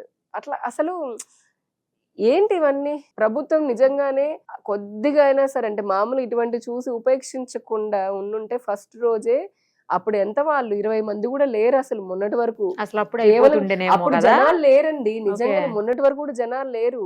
ఈ పార్లమెంట్ మొదలవుతున్నప్పుడు పార్లమెంట్ ను అడ్డుకోవాలన్న కుట్రపూరితంగానే ఆ రోజు జమ చేసుకుని అందరు పోయి పార్లమెంట్ మీద దాడి చేయాలని, ఇదంతా ప్రీ ప్లాన్, అందరికి తెలిసిందే కదా. నీకు ముందే వెళ్ళదంటే నువ్వు వారానికే వెళ్ళి ఉండాల్సింది కదా. అంతెందుకు ఇప్పుడు కేంద్ర మంత్రులు చర్చలకు పిలిచారు, వీళ్ళు వెళ్ళారు. నువ్వు చర్చించుకో, ఇందాక నేను అదే చెప్తాను, నువ్వు చర్చించుకో, నాకు ఈ డిమాండ్ అని చెప్పు, వాళ్ళు అదే అని అంటారు. చర్చలతో జరగాల్సింది. ప్రభుత్వాలను దింపేస్తామని హింసానికి కత్తులు పట్టుకొని తిరుగుతా అంటే ఎలా అవుతుంది ప్రజాస్వామ్య దేశాల్లో? రైట్. ఇంకొకసారి ఏపీకి వచ్చేద్దాం. ఏపీలో మీ అంటే బీజేపీ పాత్ర ఏంటి రాజకీయాల్లో, అలాగే మీ భవిష్యత్తులో మీరు ఎలాంటి వ్యూహాన్ని అనుసరించబోతున్నారు? BJP yes. చాలా. సో ఇక్కడ దేశాన్ని ఇన్ని క్లిష్ట పరిస్థితుల మధ్యలో కూడా ఇందాక చెప్పినట్టుగా అన్ని రంగాల్లోనూ ఈ రోజున బాగా అభివృద్ధిలోకి తీసుకుని వెళ్తున్నాము. సబ్కా సాత్, సబ్కా వికాస్, సబ్కా విశ్వాస్, సబ్కా ప్రయాస్. అంత్యోదయ అంటే అందరి అభివృద్ధే మా నినాదం. అంత్యోదయ అంటే చిట్ట చివరి ప్రజల వరకు కూడా ప్రభుత్వ సంక్షేమ అభివృద్ధి పదాలు అందాలి. అది కేంద్రంలో ఉన్న జాతీయ పార్టీదైనా, రాష్ట్రంలో ఉన్న బీజేపీదైనా, ఏ రాష్ట్రాల్లో ఉన్న బీజేపీ అయినా ఒకటే మాట. సో ఆంధ్రప్రదేశ్కి వచ్చేటప్పటికి ఇప్పుడు 2 సంవత్సరాల నుంచి ఎన్డీఏ ప్రభుత్వంలో ఉన్నాం, భాగస్వామ్యంలాగా ఉన్నాం. కూటమి పార్టీలు, ఎన్డీఏ ప్రభుత్వం. సో ఎన్డీఏ ప్రభుత్వంలో మనం చూస్తే గడిచిన 2 సంవత్సరాలనే చూస్తే, 12 సంవత్సరాల్లో ఒక అనుకుంటే 2 సంవత్సరాలు చూస్తే దాదాపు 25 లక్షల కోట్ల రూపాయలు ప్రాజెక్టులు ఆంధ్రాకి రావడం జరిగింది. ఆన్ రికార్డ్ చెప్తున్నాను నేను. దాంట్లో నరేంద్ర మోదీ గారు ప్రారంభించినటువంటి 2 లక్షల కోట్ల రూపాయల హైడ్రోజన్ ప్లాంట్ అయితేనేమండి, ఎన్టీపీసీ వాళ్ళది, లేదంటే మనకి ఇక్కడ కర్నూలు రాయలసీమలో చూసుకుంటే కనుక defence first time drone city కానివ్వండి, సోలార్ కానివ్వండి, దేశంలోనే ఎక్కడ లేనటువంటి సెమీ కండక్టర్ది కానివ్వండి, లేకపోతే గనక మనకి ఇప్పుడు మొబైల్ మ్యానుఫ్యాక్చరింగ్ కానివ్వండి, డిఫెన్స్ ఇంకా కూడా చెప్పాలంటే డిఫెన్స్ ఈరోజు దేశంలో ఎగిరేటటువంటి అత్యంత 6th advanced technology, stealth technology ఉండే ఫైటర్ జెట్స్ ఆంధ్రాలో తయారవుతాయి మనకి. అలాంటి డిఫెన్స్ కారిడార్ కానివ్వండి, ఇటు విశాఖపట్నం వరకు వస్తే గనక ఏషియాలోనే ఉన్నటువంటి అతిపెద్ద మెడికల్ ఎక్విప్మెంట్ తయారీ కంపెనీ కానీ, మొన్న వచ్చిన గూగుల్ కానివ్వండి, లేదంటే విశాఖ రైల్వే జోన్, అసలు ఆంధ్ర విభజన చట్టంలో ఉన్నటువంటి Visakha railway zone, Visakha steel plant పునరుద్ధరణ కోసం ఇచ్చినటువంటి 11.5 కోట్లు కానివ్వండి, పోలవరం మొన్ననే మా రాష్ట్ర అధ్యక్షులు, ఇది చాలా అసలు ఒక మూమెంటం తెచ్చినటువంటిదండి. రాష్ట్రం ఒక్కసారి ఆశ్చర్యపోయింది. 3 రోజుల కింద, వారం కింద జరిగిన దానికి రాష్ట్ర అధ్యక్షుడు మాధవ్ గారి ఆధ్వర్యంలో భారతీయ జనతా పార్టీ నాయకులు అందరూ కూడా పోలవరానికి వెళ్లి విజిట్ చేశారు. పెద్ద సంఖ్యలో పోలవరానికి విజిట్ చేసి అక్కడ ఉన్నటువంటి పురోగతిని తెలుసుకున్నారు. మనందరూ తెలిసిందే, ఇది జాతీయ ప్రాజెక్టు. విభజన చట్టంలో పేర్కొన్న విధంగా కేంద్ర ప్రభుత్వం పోలవరాన్ని జాతీయ ప్రాజెక్ట్ లాగా తీసుకోవడము, దానికి సంపూర్ణ 100% ఫండింగ్ ఇవ్వడం. ఇప్పటి వరకు 30,000 కోట్లు ఇచ్చాము. పోలవరం అంతా బీజేపీ కడుతుంది, అంటే సెంట్రల్ గవర్నమెంట్. సో అది చూసిన తర్వాత ఒక్కసారిగా పొలిటికల్ గా కూడా, ఇన్ఫాక్ట్ పొలిటికల్ గా కూడా ఒక కదలిక వచ్చింది. ఏంటి, బీజేపీ అంత పెద్ద ఎత్తున చాలా మ్యాసివ్ ప్రోగ్రామ్ జరిగింది. పోలవరం వెళ్ళి అక్కడ చూసి కేంద్రం మొత్తం ఇచ్చిందని చెప్పడం ఏంటి, ప్రజలకు బాగా పెద్ద ఎత్తున వెళ్ళింది. సో అమరావతి 50,000 కోట్లు ఇచ్చాము అమరావతికి. మా పార్లమెంట్ లో నోటిఫై చేసాం. వైఎస్ఆర్సీపీ వాళ్ళు ఇప్పుడు వచ్చి ఏదో మావిగన్ ఆయన కొత్తగా అంటున్నాడు కానీ, మళ్ళీ 3 ముక్కలు అయిపోయింది, 3 రాజధానులు అయిపోయింది, మావిగన్ కూడా అయిపోతుంది. కానీ పార్లమెంట్ లో నోటిఫై చేసింది కేంద్ర ప్రభుత్వమే. దానికి సంబంధించి 50,000 కోట్లు, 30,000 కోట్లు డైరెక్ట్ గా ఇచ్చాము, 20,000 కోట్లు హడ్కో లాంటి దాని నుంచి సహాయం చేసాం అమరావతి కోసం అని చెప్పని. ప్రజల్లోకి వెళ్తోంది. అద్భుతమైనటువంటి మెట్రో రైళ్లు వస్తున్నాయి 1,20,000 కోట్లతోటి. నేషనల్ హైవేలు, ఓన్లీ ఆంధ్ర చెప్తున్నా నేను, 1,20,000 కోట్లతో హైవేలు ఉన్నాయి. ఈ రోజున 80,000 కోట్ల రైల్వే ప్రాజెక్టులు పూర్తయ్యాయి. 73 అమృత్ స్టేషన్లు, వందే భారత్ 3 తిరుగుతున్నాయి. బుల్లెట్ ట్రైన్లు ఇప్పుడు 3 రాబోతున్నాయి అమరావతి మీదుగా. బుల్లెట్ ట్రైన్స్ వస్తున్నాయి. గ్రామాల్లో గ్రామ సడక్ యోజన ద్వారా 7,000 కిలోమీటర్ల రోడ్లు వేసాము. అంతెందుకు, ప్రతి ఇంట్లో పెట్టే ఎల్ఈడి బల్బు దగ్గర నుంచి ఈ రోజున ప్రతి ఇంటికి వెళ్ళే రేషన్ వరకు కూడా కేంద్ర ప్రభుత్వం ఇస్తోంది. ఈ రోజున ఆంధ్రప్రదేశ్ లో పట్టణాల్లో, ఆంధ్రప్రదేశ్ ఏంటి దేశంలోనే పట్టణాల్లో గాని గ్రామాల్లో గాని ప్రతి ఇంట్లో భారతీయ జనతా పార్టీ ప్రభుత్వం, అక్కడ ఎన్డీఏ ప్రభుత్వం, బీజేపీ ప్రభుత్వం లబ్ధిదారుడు ఉన్నాడు. లేనటువంటి వాళ్ళు లేనే లేరు. అక్కడితో నాతో సహా నేను ప్రధానమంత్రి సుకన్య యోజన అని ఆడపిల్లలుంటే మన పోస్ట్ ఆఫీస్ లో సేవింగ్స్ పెడితే చక్రవడ్డీ ఇస్తున్నారు. సో నేను దాంట్లో జాయిన్ చేశాను. మా 2 పిల్లలకి నేను మన పోస్ట్ ఆఫీస్ లో చేశాను. ఎవ్రీ ఇయర్ వచ్చి చక్రవడ్డీ చూసి నేను చాలా ఆనందిస్తున్నాను. మా ఇంట్లో మా పనమ్మాయి కూడా సుకన్య సమృద్ధి యోజన వాళ్ళ అమ్మాయికి పెట్టుకుంది. సో నాతో సహా ప్రతి ఇంట్లోనూ ఉన్నారు. సో ఇంకో పక్క రాష్ట్రంలోకి వచ్చినట్టు కేంద్ర ప్రభుత్వం ఇలా ప్రాజెక్టుల రూపంలో, ఇండస్ట్రీల రూపంలో, కారిడార్ల రూపంలో, ఇండస్ట్రియల్ కారిడార్లు కానివ్వండి, ఇన్ఫ్రాస్ట్రక్చర్ కానీ, పోర్ట్లు, ఎయిర్పోర్ట్లు కానివ్వండి, ఇప్పుడు రాష్ట్ర ప్రభుత్వం అమలు చేస్తున్న సంక్షేమ పథకాలు, రాష్ట్రంలో ఉన్న ఎన్డీఏ ప్రభుత్వం అమలు చేస్తున్న సంక్షేమ పథకాలకు కూడా ఫండింగ్ వాటా కేంద్రం నుంచి వస్తుంది కదా. కేంద్ర వాటా ఉంది, అందులో కూడా దాంట్లో ఉంది కొంత వాటా ఉంది. కేంద్ర ప్రభుత్వం ఇస్తుంది. కేంద్ర ప్రభుత్వం సహకారం లేకుండా ఏ రాష్ట్రమైనా, ఇన్ దట్ కేసు ఏ రాష్ట్రమైనా సంక్షేమ పథకాలు పూర్తి స్థాయిలో అమలు చేసే పరిస్థితి లేదు. ఆఖరి తెలంగాణ కూడా. చెప్పమనండి రేవంత్ రెడ్డిని, అసలు నేను కేంద్ర ప్రభుత్వం సంక్షేమ పథకం ఒక్కటి కూడా చేయట్లేదని. పేర్లు మార్చుకుంటారు అంతే, ఏదైనా సరే పేర్లు మార్చుకుంటారు. అది హెల్త్ కి సంబంధించిన ఏదైనా కేంద్ర ప్రభుత్వం నిధులు ఖచ్చితంగా వస్తాయి. అంటే ఇటు ప్రాజెక్టుల రూపంలో, ఇన్ఫ్రాస్ట్రక్చర్ రూపంలో, పథకాల రూపంలో కేంద్ర సహకారం బాగా వస్తుంది. మొన్నటికి మొన్న బడ్జెట్ లో ఒక్క ఆంధ్రప్రదేశ్ రాష్ట్రమే కేంద్ర బడ్జెట్ లో 4% బడ్జెట్ తీసుకుందండి. ఇన్ని రాష్ట్రాల్లో ఒక్క రాష్ట్రం 4% తీసుకోవడం అనేది చాలా పెద్ద మాట. ఇంతకుముందు ఎప్పుడు జరగలేదు అసలు. And at the same time భారతదేశానికి వచ్చిన ఇన్వెస్ట్మెంట్స్ లో 25% అంటే 1/4 ఆంధ్రకే వచ్చాయి. ఇన్ని రాష్ట్రాలు ఉన్నాయి, ఒకే ఒక్క రాష్ట్రానికి పావు వంతు వచ్చేసింది. మిగిలిన రాష్ట్రాలన్నీ 300లో సరిపెట్టుకున్నాయి. అంత సహకారం కేంద్రం ఇస్తోంది. పక్క రాష్ట్రంలో పార్టీ పరంగా చూస్తే గనక అంటే ఇవన్నీ మేము ప్రజలకు తీసుకుని వెళ్తున్నాం. చాలా పెద్ద ఎత్తున బీజేపీ తీసుకుని వెళ్తుంది. ఈ సంవత్సర కాలంలో మాధవ్ గారు ఆయన అధ్యక్షతన సారథ్యం అని చెప్పని అన్ని జిల్లాలు తిరిగారు. స్ఫూర్తి అని చెప్పనని అనగారినటువంటి చేతి వృత్తుల జాతులు ఉంటాయి.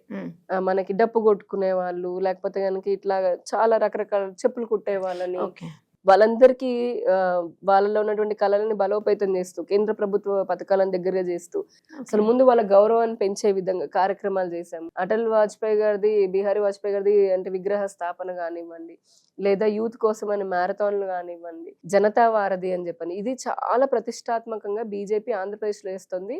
మిగతా పార్టీలు కూడా ఇన్ఫాక్ట్ ఇక్కడ నేను చెప్తున్నాను, ఎవరికైనా ఏమైనా ఇబ్బంది కలగనియండి కానీ మిగతా పార్టీలు కూడా దీన్ని చూసి ఆశ్చర్యపోతున్నాయి. పార్టీల కంటే జిల్లా కలెక్టర్లు ఆశ్చర్యపోతున్నారు, ఇంత మార్పు వస్తోంది బీజేపీ వల్ల అని. ఎందుకంటే ఏం చేస్తున్నాం, జనతా వారధి అనే ప్రోగ్రాం వల్ల ప్రతి వారంలో ఒక రోజు అన్నమాట. ఆ వారంలో రాష్ట్రం అంతా అన్ని జిల్లా కలెక్టరేట్ లో మేము ఒక మెమోరాండం ఇస్తున్నాం ఒక సమస్య పైన. ఒక ఫర్ ఎగ్జాంపుల్ మొన్న లేటెస్ట్ గా ఇచ్చింది ఏదైతే ఉందో శాండ్ మైనింగ్ కి సంబంధించి ఇచ్చాము. అంతకు ముందు ఎస్సీ ఎవరైతే ఉంటారో దళితులు అని చెప్పని అంటున్నాం, వాళ్ళకి ప్రభుత్వం నుంచి ఇన్ని యూనిట్లు కరెంట్ అనేది వస్తుంది, కానీ వాళ్ళది రేషన్ దాంట్లో ఉన్నది అని చెప్పనని రాష్ట్ర ప్రభుత్వం నుంచి వాళ్ళు కొంత కోల్పోతున్నారు చాలా మంది లబ్ధిదారులు, అంటే వేరే ఇంటిగ్రేషన్ వల్ల. కానీ బీజేపీ వాళ్ళ తరపు నిలబడింది. సో ఆ సమస్యని కలెక్టర్లకు ఇవ్వడం జరిగింది.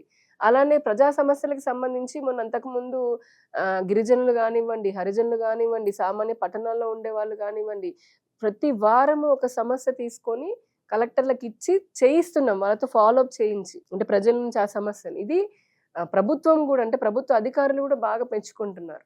మా పార్టీ పీపుల్ ఆ రోజున అక్కడ కలెక్టరేట్ లో ఉండి ఎంతో మంది సామాన్య ప్రజలు వస్తుంటారు అర్జీలు ఇవ్వడానికి. మీకు తెలిసిందే, గవర్నమెంట్ అధికారులు లోపల బిజీగా ఉంటారు చాలా మామూలుగా. సో వీళ్ళకి అప్లికేషన్ నింపడానికి రాదు, లేదంటే వైట్ పేపర్ మీద చాలా మందికి ఏం సమస్యతో వస్తారు, ఏం రాయాలో తెలియదు, ఎలా అడ్రస్ చేయాలో తెలియదు. మా కార్యకర్తలు అక్కడ ఉండి వాళ్ళకి హెల్ప్ చేస్తున్నాం. అలానే మన్ కీ బాత్, ప్రధానమంత్రి గారు ప్రతిష్టాత్మకంగా ప్రతి నెల విద్యార్థుల్లో ప్రజలతో మాట్లాడే మన్ కీ బాత్, ఇలాంటి కార్యక్రమాలతోటి ఆంధ్రప్రదేశ్ రాష్ట్ర బీజేపీ శాఖ విస్తృతంగా అటు ప్రజల్లోకి ఇటు కార్యకర్తల్లోకి వెళ్తుంది. కేంద్ర పార్టీ కూడా చాలా ప్రశంసలు ఇస్తుంది ఆంధ్రప్రదేశ్ రాష్ట్ర పార్టీకి. అమరావతి వర్సెస్ మావిగన్, జగన్ గారి కామెంట్స్, మీ ఒపీనియన్ చెప్పండి. ప్రజలు తనని ఆదరించరు అని తెలిసిన తర్వాత, అంటే అది వాళ్ళ నోటి దూల, వాళ్ళ భాషలోనే చెప్పాలి అంటే వాళ్ళ నాయకులకు ఉన్నటువంటి నోటి దూల వల్ల, లేదు నాయకుడికి ఇష్టమైనటువంటి ఆలోచన ఏమో ఎంత ఎక్కువ బూతులు తిడుతూ ఉండాలి అవతల వాళ్ళని అని, ఆయనే పెంచి పోషించినటువంటి అరాచకత్వం ఆయన లీడర్ల ద్వారా. అంటే వారు పాలించినటువంటి 5 సంవత్సరాల్లో మనందరికి తెలిసింది, ఆంధ్రప్రదేశ్ భూ కబ్జాలో నెంబర్ 1, డ్రగ్స్ లో నెంబర్ 1, ల్యాండ్ మైనింగ్ లో నెంబర్ 1, శాండ్ మైనింగ్ లో నెంబర్ 1, ఆడవాళ్ళ అఘాయిత్యాలో నెంబర్ 1, దోచుకోవడంలో నెంబర్ 1, దాచుకోవడంలో నెంబర్ 1, ఇంకా అక్రమంగా సామాన్య ప్రజల్ని సోషల్ మీడియాలో పోస్టులు పెడితే జైళ్లలో పెట్టేటటువంటి దాంట్లో నెంబర్ 1, గుళ్ళు 200 పైగా గుళ్ళని ధ్వంసం చేసినటువంటి దానిలో నెంబర్ 1. ఇంతటి అరాచకం చేసిన తర్వాత ప్రజలు 151 నుంచి తీసుకొని వచ్చి 11 ఇచ్చారు. అంటే అంత సింపుల్ గా చెప్పాను నేను జరిగినటువంటిది. ఆ 11 ఇచ్చిన దాంట్లో ముఖ్యంగా అసలు ప్రభావితం చేసింది అమరావతి రాజధాని. జగన్మోహన్ రెడ్డి గారేమో పక్క రాష్ట్రమైన తెలంగాణలో ఒక ప్యాలెస్ లో ఉండొచ్చు రాజధానిలో, ఆయనకు ఒక మంచి ఉంది కదా ఇక్కడ లోటస్ పాండ్ ఉన్నట్టుంది ప్యాలెస్. ఏదో ఇంకొక మంచి డెవలప్డ్ స్టేట్ ఏమంటారు బెంగళూరు, రాజధాని బెంగళూరులో మంచి ఇంకా పెద్ద ప్యాలెస్ ఉంది ఆయనకు అక్కడ కూడా. అంటే ఆయనకి అన్ని రాష్ట్రాల్లో రాజధానుల్లో ఆయనకి ఇల్లు ఉండొచ్చు. అలానే వైజాగ్ లో కూడా 400 కోట్ల పెద్ద ప్యాలెస్ కట్టుకుందామని ఆశపడ్డాడు. ఈలో ప్రభుత్వం మారింది.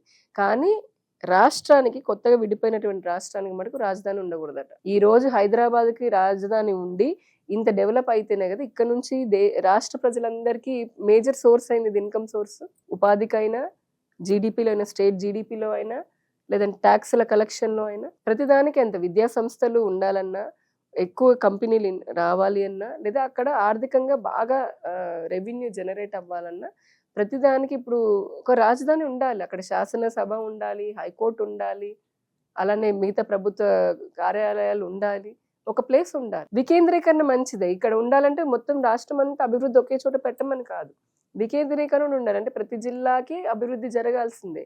ఇక్కడే పెడతాము మిగతా జిల్లాలను వదిలేస్తామని కూడా ఉండకూడదు. అలా మాకు అందుట్లో ఆంధ్రప్రదేశ్కి చూస్తే మద్రాసు వాళ్ళు తరిమేశారు, రాజధాని లేకుండా వచ్చాం. కర్నూలు పెడితే అక్కడి నుంచి తరలి వెళ్ళిపోయింది, హైదరాబాద్కి వచ్చాం, ఇక్కడ నుంచి తంతా వెళ్ళి ఆంధ్రాలోనే మళ్ళీ పడ్డాము. అక్కడ కూడా రాజధాని లేకపోతే ఎలాగంటే 5.5 కోట్ల మందికి ఒక రాజధాని అయితే కావాలి కదా. అదే ఎందుకు ఉండాలంటే భవిష్యత్ తరాల్లో అన్ని సంస్థలు రావడానికి, రెవెన్యూ పెరగడానికి, ఉపాధి పెరగడానికి, పాలన సరిగ్గా ఒక చోట నుంచి జరగడానికి. ఎట్ ద సేమ్ టైమ్ 12 సంవత్సరాల నుంచి అటు ఎన్డీఏ కేంద్ర ప్రభుత్వమైనా, ఇటు అప్పట్లో ఉన్నటువంటి రాష్ట్ర ప్రభుత్వమైనా ఏ జిల్లాని విస్మరించలేదు. ఇందాకే చెప్పాక ఒక్కొక్క జిల్లాకి ఎలా జోన్కి వస్తున్నాయి అనేది, ఇంకా చాలా ఉన్నాయి అభివృద్ధికి. సో మా ఏంటంటే వికేంద్రీకరణ జరగాలి, అభివృద్ధి వికేంద్రీకరణ జరగాలి, పరిపాలన వికేంద్రీకరణ కాదు. జగన్మోహన్ రెడ్డి ఏంటి మొదటి నుంచి మరి ఎందుకో ఆయనకి అమరావతి అంటేనే అసలు ఎందుకో కొంతమంది ద్వేషం వస్తుంటుంది కదా, ఒకరిని చూస్తే ఏం తెలియదు, అక్కడ రీజన్ ఉండదు.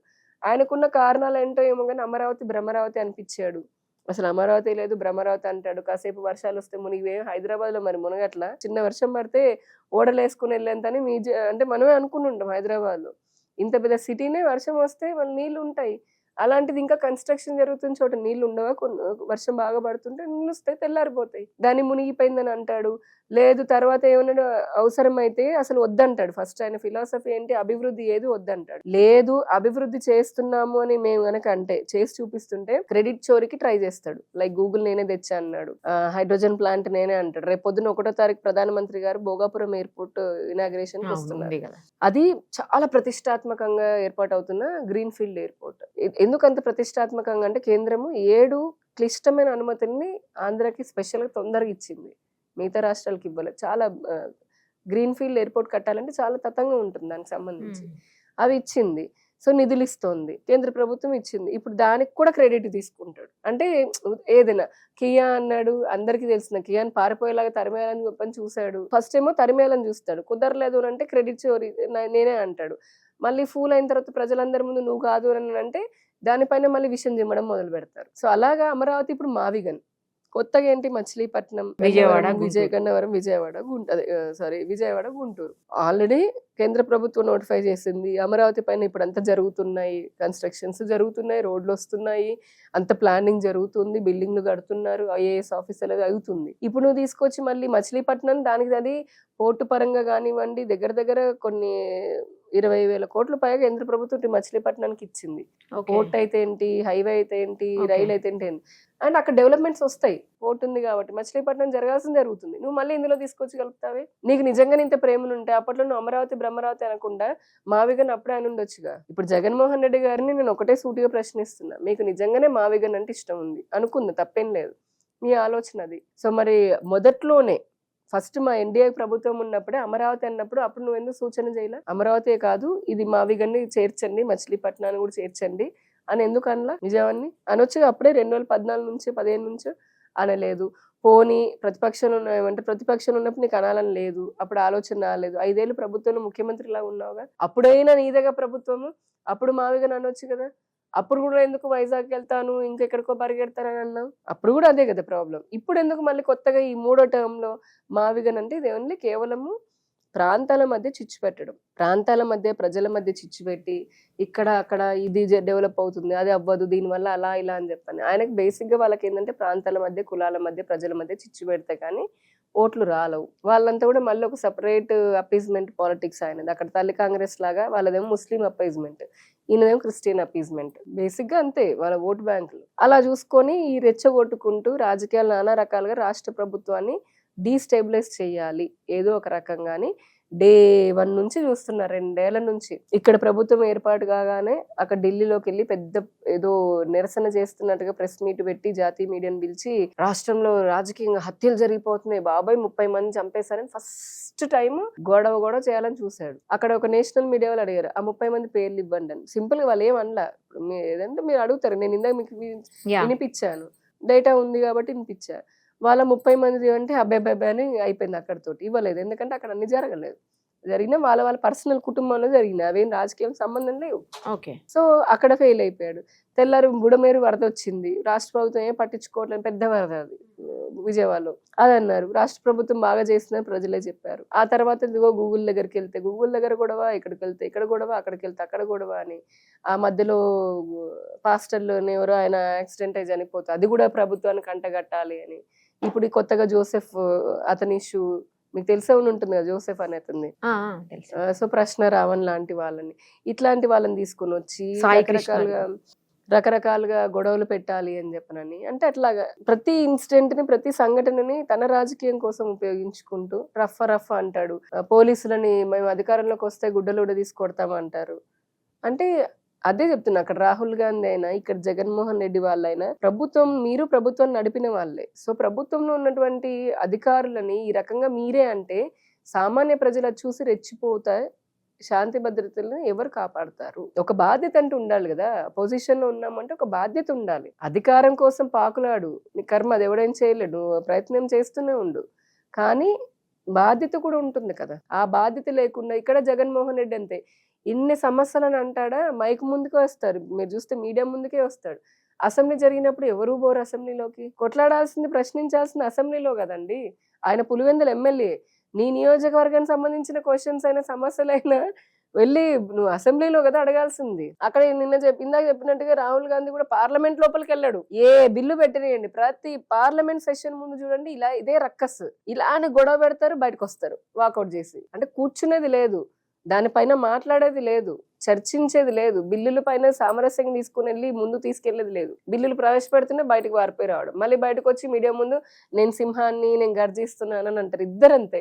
మీరు చూడండి, ఇద్దరిని ఇప్పుడు నేను చెప్పిన యాంగిల్లో ఎలా పక్కన ఉంచుకోండి. అది దౌర్భాగ్యం. మాకు అటు దేశంలో ఉన్నది, ఇటు రాష్ట్రంలో ఉన్న దౌర్భాగ్యం. ఏం చేస్తాం మరి? మేమేం అడగొద్దు అని అట్లా. ఖచ్చితంగా క్వశ్చన్ చెయ్యండి. మీరు పార్టీలో ఉంది అందుకే కదా, వేరే రాజకీయ పార్టీలో ఉంది అందుకే కదా.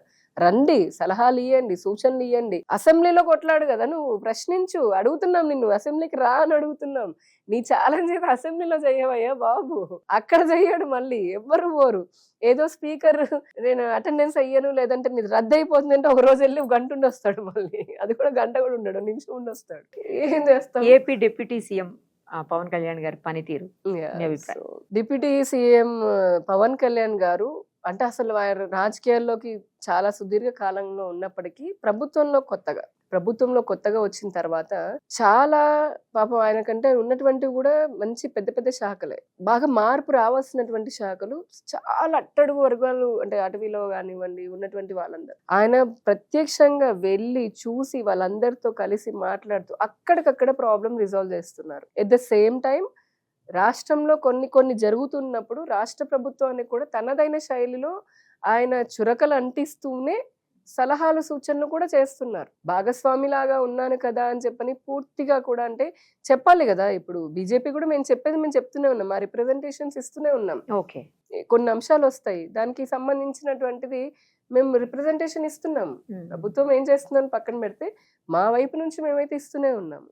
అలాగే నిన్ననే చూడండి, అక్కడ పంచదార్ల అనేది చాలా ఎలమంచిలి మనకి ఆ ప్లేస్ లో అనకాపల్లి దగ్గర చాలా హిస్టారిక్ ప్లేస్, అది చాలా హిస్టారిక్ ప్లేస్, మంచి పుణ్యక్షేత్రము.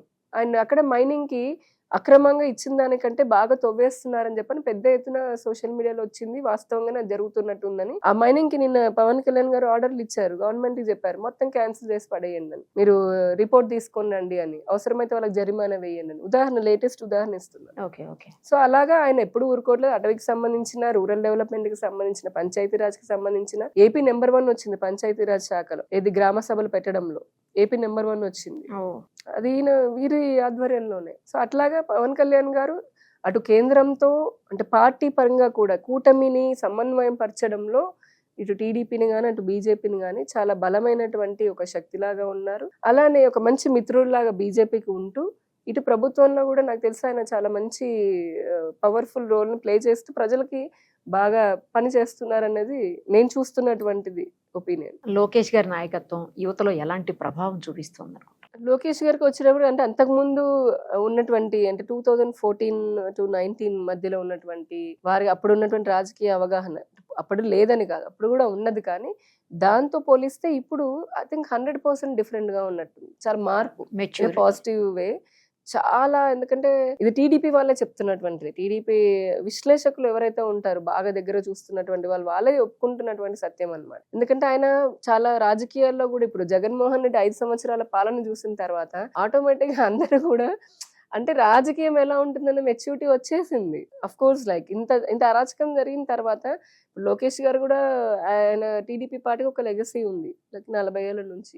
సో దాన్ని ముందుకు తీసుకొని వెళ్ళాలి అని అంటే ఖచ్చితంగా రాజకీయాల్లో ఇటువంటివన్నీ పడుతూ ఉండాలి, అంటే నలుగుతూ ఉండాలి. ఆ నలుగుడు అనేది బాగా జరిగిందని అనుకుంటున్నాను నేను, అంటే నేను విన్న దాని ప్రకారం.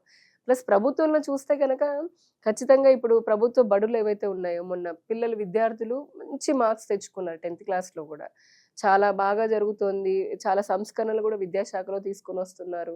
ఐ థింక్ పేరెంట్స్ అండ్ పిల్లలు కూడా చాలా హ్యాపీగా ఉన్నారని మనం చూస్తున్నాము. దాని రిజల్ట్స్ కూడా మనకు కనపడుతున్నాయి. ఇక జత్వానీ కేసులో సిఐడి తాజాగా వేసినటువంటి ఛార్జ్ షీట్, ఆవిడ కేసుకి సంబంధించి అప్పుడున్నటువంటి ప్రభుత్వము అంటే వారి స్వార్థం కోసం అనుకోండి, లేకపోతే కనుక రకరకాల కారణాలు, రాజకీయ కారణాలు, ఏదో ఒక రకంగా అప్పుడు కొన్ని ఛార్జ్ షీట్లు వేయడం జరిగింది. ఆవిడ ఇచ్చిన కంప్లైంట్ అనుకోండి, 2 డిఫరెంట్ కేసెస్ లాగా చూస్తే కనుక మనం, అది ఆవిడ ఒకటి ఇచ్చింది, వైసీపీ నుంచి కూడా ఇంకొకటి ఇవ్వడం జరిగింది విజయవాడ అతను. సో దీనికి సంబంధించి తర్వాత జరిగింది. ఇప్పుడు మొన్న సిఐడి వాళ్ళు అందులో ఒక కేసులో వాళ్ళు మళ్ళీ దర్యాప్తు మరింతగా చేయడము, ఆవిడకి సంబంధించిన తల్లిదండ్రులు కానీ కుటుంబానికి సంబంధం ఏమీ లేదు అన్నట్టుగా చెప్పడము, అలానే మిగతాది ఐపీఎస్ లకి సంబంధించి కూడా ఇంకా దర్యాప్తు జరుగుతుంది. అంటే ఎవరైతే సస్పెన్షన్ లో ఉన్నారో వాళ్ళకి సంబంధించి కూడా ఇంకా సిఐడి దర్యాప్తు జరుగుతూనే ఉంది. అవంతా పూర్తిగా అంత పూర్తయి బయటకు వస్తే గానీ మనం ఏం చెప్పలేం. ఏదేమైనప్పటికీ నాకు తెలిసినంత మటుకు ఇక్కడ అందరూ విక్టిమ్ కార్డు ప్లే చేశారు, అందరూ కూడా స్మార్ట్ గా ఎవరి పాత్ర వాళ్ళు పోషించారని అనుకుంటున్నాను. దానికి రాజకీయాలు కూడా తోడైనాయి. పూర్తిగా సిఐడి దర్యాప్తు పూర్తయి అసలు వాస్తవాలు ఏంటి అని బయటకు వస్తే గానీ దీని గురించి ఇంకా ఫర్దర్ గా ఏం మాట్లాడడానికి అంటే ఏం లేదు. సాయి కృష్ణ ఇష్యూ కూడా అంటే 2 థింగ్స్ అండి. ఇక్కడ ఒకటి మనం చూస్తే గనక అతను ఖచ్చితంగా మాదక ద్రవ్యాలకు అలవాటు పడినటువంటి వాడు, రౌడీ షీటరు, కేసెస్ ఉన్నాయి చాలా అతని పైన ఉన్నాయి. స్పాయిల్డ్ కిడ్ అంటే చెప్పాలంటే ఇంకా బాగా చెప్పాలంటే, అయినప్పటికీ కూడా ప్రభుత్వము సరే అతన్ని అరెస్ట్ చేసిన విధానం కానీ, అంటే ప్రభుత్వం కాదు, ఆ CI Nagaraju, station CI Nagaraju అని ఉన్నారో ఆయన, అంటే మనకున్నటువంటి రిపోర్ట్లు పోలీసులు చేసిన దాని ప్రకారమే చెప్తున్నాను నేను. ఆయన అరెస్ట్ అంటే వాళ్ళ టీం కానీ అరెస్ట్ చేసినటువంటి విధానము, లేదంటే అతన్ని హెరాస్ చేసినటువంటి విధానము, లేదా అతని మరణానికి కారణమైనటువంటి విధానము ఖచ్చితంగా ఇది అప్రోప్రియేట్ కాదు. అంటే చట్టానికి ఇప్పుడు మనం ఇంతలాగా చేతుల్లోకి తీసుకోవాల్సినటువంటి అవసరం లేదు. మరి అక్కడ ఉన్నటువంటి కారణాలు అంతర్గతంగా ఏం కారణాలు ఏదైతే తెలియదు, కానీ ఏది ఏమైనప్పటికీ అలానే ఇతనేం పూర్తిగా ఏదో అంటే ఇతను సమాజంలో నిజంగా ఇబ్బంది కలిగించే విధంగానే ఉన్నాడు. ఎట్ ద సేమ్ టైం అలానే అతని మరణాన్ని ఈ విధంగా ఉండాల్సినటువంటి అవసరం కూడా లేదు. అంటే చట్టాన్ని ఆ సిఐ నాగరాజు విపరీతంగా చేతుల్లోకి తీసుకున్నాడు అనేది మనం చూసాం. అంతలాగా కూడా అవసరం లేదు. ఖచ్చితంగా చట్టపరంగా చట్టానికి లోబడి ఎవరైనా చర్యలు తీసుకుంటే శిక్ష పడేలాగా చేస్తే సరిపోయేది కదా. అలా కాకుండా ఇప్పుడు ఇలాగా అలానే ఇట్లా జరిగినంత మాత్రాన అతను రౌడీ షీటర్ కాకుండా పోడు. 2 యాంగిల్స్, అతను ఎంత చెడ్డవాడు అయినప్పటికీ కూడా, ఏ కారణంతో ఏమున్నప్పటికీ చట్టానికి లోబడి శిక్ష పడి ఉంటే ఇంకోలాగా ఉండేదేమో. అంటే అది జరగాల్సిన విధానం అది, కానీ జరిగింది ఇది. దీన్ని రాజకీయంగా చాలా మంది ఉపయోగించుకొని కాపు, ఇక్కడ ఏంటంటే ఇద్దరు కాపులే, సాయి కృష్ణ అండ్ సిఐ నాగరాజు. అక్కడ ఏదో మధ్యలో జగన్మోహన్ రెడ్డి వైసీపీ మళ్ళీ ఇక్కడ కూడా ఏదో లాభపడదాము అని చెప్పని కూడా చాలా వాళ్ళు జిమ్మిక్లో ట్రై చేశారు. But anyway I think case అది వాళ్ళు దర్యాప్తు చేశారు, ఆయన రిమాండ్ కూడా పంపించినట్టున్నారు. అవును. So police they are doing their duty now. చట్టం రావణ విషయంలో మరి ఉపా చట్టం పెట్టాల్సినంత అవసరం ఉందా అని చెప్పేసి కొంతమంది మాట్లాడినటువంటి పరిస్థితులు ఉన్నాయి. మీరేం సమాధానం చెప్తారు దీనికి? ఉపా చట్టము ఎందుకు పెడతారు, లేదంటే ఆ జోసెఫ్ ఎవరైతే ఉన్నారో అతను రావణని పెట్టుకున్నాడు. ఆ రావణ్కి తెలియదేమో రావణాసుడు శివుడికి అతిపెద్ద భక్తుడు, ఇతను హిందూ వ్యతిరేకి. సో అందుకని ఇతను ఏమనుకున్నాడు, మేమందరం జై శ్రీరామ్ అంటాం కాబట్టి హిందువులము, ఆ హిందువులకి రాముడికి అపోనెంట్ ఎవరు, రావణుడు కదా. అందుకని ఇతను అపోనెంట్ గా రావణని పెట్టుకున్నాడు అతను. అంటే వ్యతిరేకంగా, ఓ హిందువులకు వ్యతిరేకంగా పెట్టుకున్నాను అనుకున్నాడు. కానీ అతనికి తెలియాల్సిన విషయం ఏంటంటే రావణుడు గొప్ప శివభక్తుడు. ఆ శివతాండవ స్తోత్రం రాసింది రావణాసుడే, శివుడికి అత్యంత భక్తుడు కూడా ఆయనే. దాన్ని పక్కన పెడితే జోసెఫ్ గతంలో నుంచి కూడా హిందూ దేవతల పైన అనరాని మాటలతోటి విపరీతమైనటువంటి పచ్చి బూతులతోటి మాట్లాడి వీడియోలు చేసేవాడు. అప్పట్లోనే హిందువులు అందరూ ఖండించడం జరిగింది, హిందూ సంఘాలు ఖండిస్తూనే ఉన్నాయి, ఏదో ఒకటి కేసులు పెడుతూనే ఉన్నాయి. సరే అంటే ఇక్కడ వీళ్ళేమంటారు, అందుకే ప్రశ్న అని పెట్టుకున్నాడు. ప్రశ్నించడం తప్ప అని అన్నట్టుగా ఒక యాంగిలే తీసుకొస్తారు వీళ్ళందరూ. బాబు, ప్రశ్నించడం తప్పు కాదు. ఇక్కడ రాజ్యాంగం ఇచ్చిన భావ ప్రకటన స్వేచ్ఛ ఆర్టికల్ అని చెప్తూ వాళ్ళు ఏదైతే చూపిస్తున్నారో ఆ ఆర్టికల్లో నీకు ఇచ్చినటువంటి భావ ప్రకటన స్వేచ్ఛ, వాక్ స్వాతంత్రం అంటే ఏంటి? నేను ఒక పౌరుడిలాగా నాకేదైనా ఇబ్బంది వస్తే, నాకు చెప్పినట్టుగా నాకేదైనా కష్టం కలిగితే ప్రభుత్వం నుంచి నాకు అందాల్సిన పథకాలు అందకపోతే, లేదంటే నాకు రావాల్సినది ఉంటే దాన్ని ప్రశ్నించవచ్చు. You can definitely question the government, or నువ్వు ఎమ్మెల్యేని నిలదీ అంటే ఎలక్టెడ్ పీపుల్ ని, or you can question the collector, or system ని క్వశ్చన్ చేయొచ్చు ఇనే అప్రోప్రియేట్ వేలో. ప్రశ్న, నాకు ఇది జరిగింది నష్టం అని.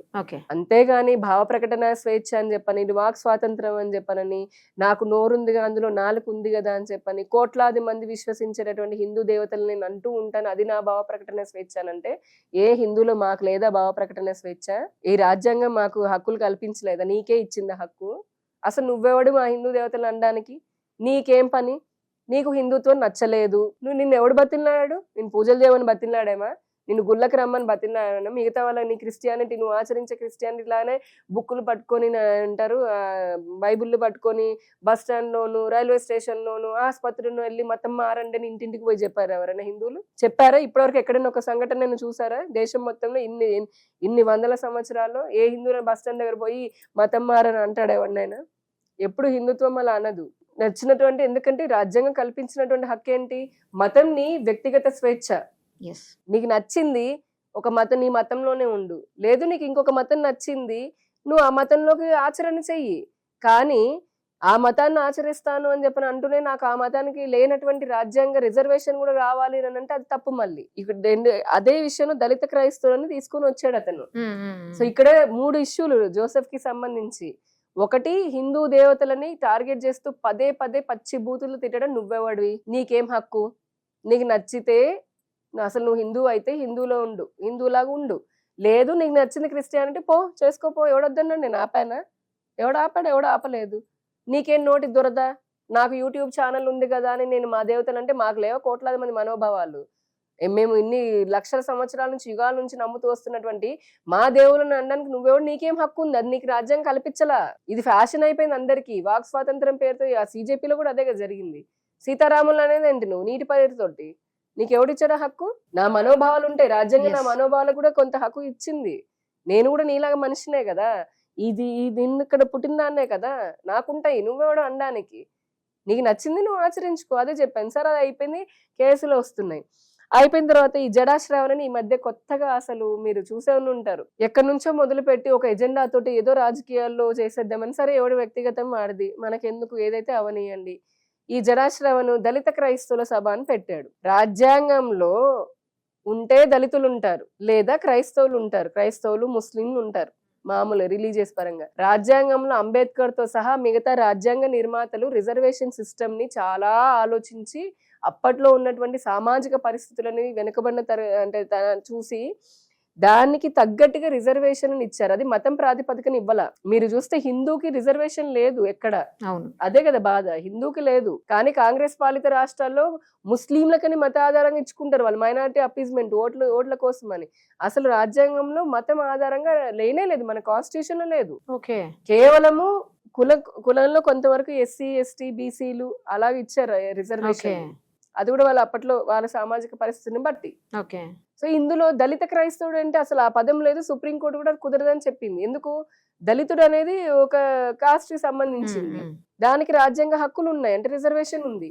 క్రైస్తవుడు అనేది ఒక మతం ఆచరించేటటువంటిది, దానికి రిజర్వేషన్లు ఏమి ఉండవు. క్రైస్తవుడికి వాళ్ళు BCలోకి వస్తారు, కానీ BCలోకి ఉండేటటువంటి రిజర్వేషన్ ఉంటుంది. మళ్ళీ అందరు BCలో అయినా వాళ్ళకి వస్తుంది బేసిక్ గా. సో ఇందులో BC వాడు వెళ్ళిపోయి అంటారు, SC వాడు వెళ్ళిపోయి నేను క్రిస్టియన్ లాగా మారిపోతాను అంటాడు. మీకు అర్థమవుతుంది కదా? ఇప్పుడు నేనున్నాను, ఫర్ ఎగ్జాంపుల్ నేను ఒక దళితుల్ని, నేను క్రిస్టియానిటీలోకి మారిపోవాలని అనుకుంటున్నాను. మామూలుగా నా స్వేచ్ఛ వద్దనట్లేదు. కానీ నేను మారిన తర్వాత నాకు బీసీ రిజర్వేషన్ కాదు, మతం మారిన తర్వాత కూడా నేను బీసీ అయినప్పటికీ కూడా నేను బీసీ లాగా చూడకు, నాకు ఎస్సీ రిజర్వేషన్ ఇయ్యే, నేను రాజ్యాంగం అడిగితే ఎలా కుదురుతుంది? అలాగా వీళ్ళు దళిత క్రైస్తవులని రెండింటిని తీసుకొని వచ్చి ఇప్పుడు ఇలా నేను అడిగాను అనుకోండి, నాకు వచ్చింది అనుకోండి, అసలైన దళితుడికి ఒక వాటా పోయిందిగా. నేను వాళ్ళకే ఇస్తున్నారు కదా, వాళ్ళకి పోయింది కదా. అంటే బీసీలు వచ్చి ఎస్సీలో తీసేసుకుంటున్నారు కదా. ఎట్ ద సేమ్ టైమ్ ఇస్లాం లోకి మారిన వాళ్ళు ఉన్నారు అనుకుందాం కొంతమంది, లేదా వేరే వాళ్ళు ఉంటారు, వాళ్ళు కనుక క్రిస్టియన్ లాగా మారితే, ఇప్పుడు సమ్ అప్పర్ కాస్ట్ అనుకుందాం, అప్పర్ కాస్ట్ వాళ్ళు క్రిస్టియానిటీలోకి మారారు అనుకుందాం, వాళ్ళు బీసీలు అయిపోతారు ఆటోమేటిక్ గా. అంటే అంటే అవ్వాలని వీళ్ళు అనుకుంటున్నారు, మతం ప్రకారమే క్రిస్టియన్ లాగా వాళ్ళు ఒరిజినల్ గా మారితే అవుతారు. సో రిజర్వేషన్ పోయినట్టుగా ఒరిజినల్ హిందూ బీసీకి అక్కడ అంతే కదా. రాజ్యాంగంలో ఆర్టికల్స్ లో చాలా స్పష్టంగా చెప్పింది, ఎస్సీ ఎస్టీ లేదంటే బీసీ వీళ్ళలో ఎవరు ఏ మతం అంటే ఎట్లా మారితే వాళ్ళకి ఆల్రెడీ ఎగ్జిస్టింగ్ రిజర్వేషన్ ఉంటాయి, ఎవరికి రావు అని చెప్పింది. ఆ వ్యవస్థని డిస్టర్బ్ చేయాలని వీళ్ళొక కుట్ర, పెద్ద కుట్ర జరుగుతుంది ఆంధ్రప్రదేశ్ లో. ఇదంతా కూడా క్రిస్టియానిటీని అలానే రిజర్వేషన్లని ఒక మ్యానిపులేట్ చేసి ఓటు బ్యాంక్ రాజకీయాల కోసం అని చెప్పని జరుగుతుంది. కానీ మేము బీజేపీ చాలా స్పష్టంగా చెప్పాము, మళ్ళీ చెప్తున్నాం. దీనికి సంబంధించి బీజేపీ ఒక రౌండ్ టేబుల్ కాన్ఫరెన్స్ కూడా మొన్న విజయవాడలో ఏర్పాటు చేసింది. మేము ఒకటే మాట చెప్తున్నాం, రాజ్యాంగాన్ని పరిరక్షించాల్సినటువంటి బాధ్యత మా పైన ఉంది. రాజ్యాంగ విలువల్ని గౌరవించే party BJP. At the same time దళితులకి రావాల్సినటువంటిది, బీసీలకి రావాల్సినటువంటిది, ఎస్టీలకి రావాల్సినటువంటి హక్కులని వేరే వాళ్ళు మతం మారిపోయినటువంటి వాళ్ళు మేము తీసేసుకుంటాము, ఆ వాటాను తీసుకుంటాము అంటే బీజేపీ ఎట్టి పరిస్థితుల్లో ఒప్పుకోదు.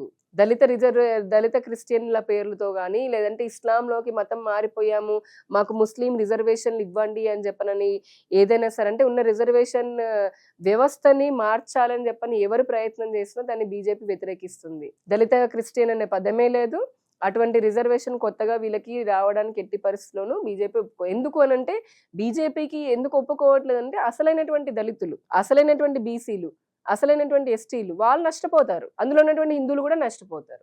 సో రాజ్యాంగాన్ని కాపాడాల్సినటువంటి బాధ్యత మా పైన ఉంది కాబట్టి మేము చాలా క్లియర్ స్టాండ్ తీసుకున్నాం.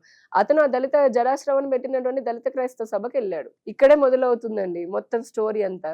వెళ్ళిన వాడు పోనీ ఏం చేసుకోవాలి, నేను దళిత క్రైస్తవుల గురించి నన్ను పిలిచారు, నేను పోయాను, మాట్లాడితే దళితుల గురించి మాట్లాడు, లేదా నీ క్రైస్తవుల గురించి మాట్లాడుకో, రాబోయే భవిష్యత్ కార్యాచరణ గురించి మాట్లాడుకో. కానీ అక్కడ పోయి చేసింది ఏంటి, ఇతను జోసెఫ్ అక్కడ పోయి రాముణ్ణి సీతని తిడుతున్నాడు, హిందూ దేవులను తిట్టాడు, అక్కడ పోయి కూటమి ప్రభుత్వాన్ని నానా మాట్లాడినాడు.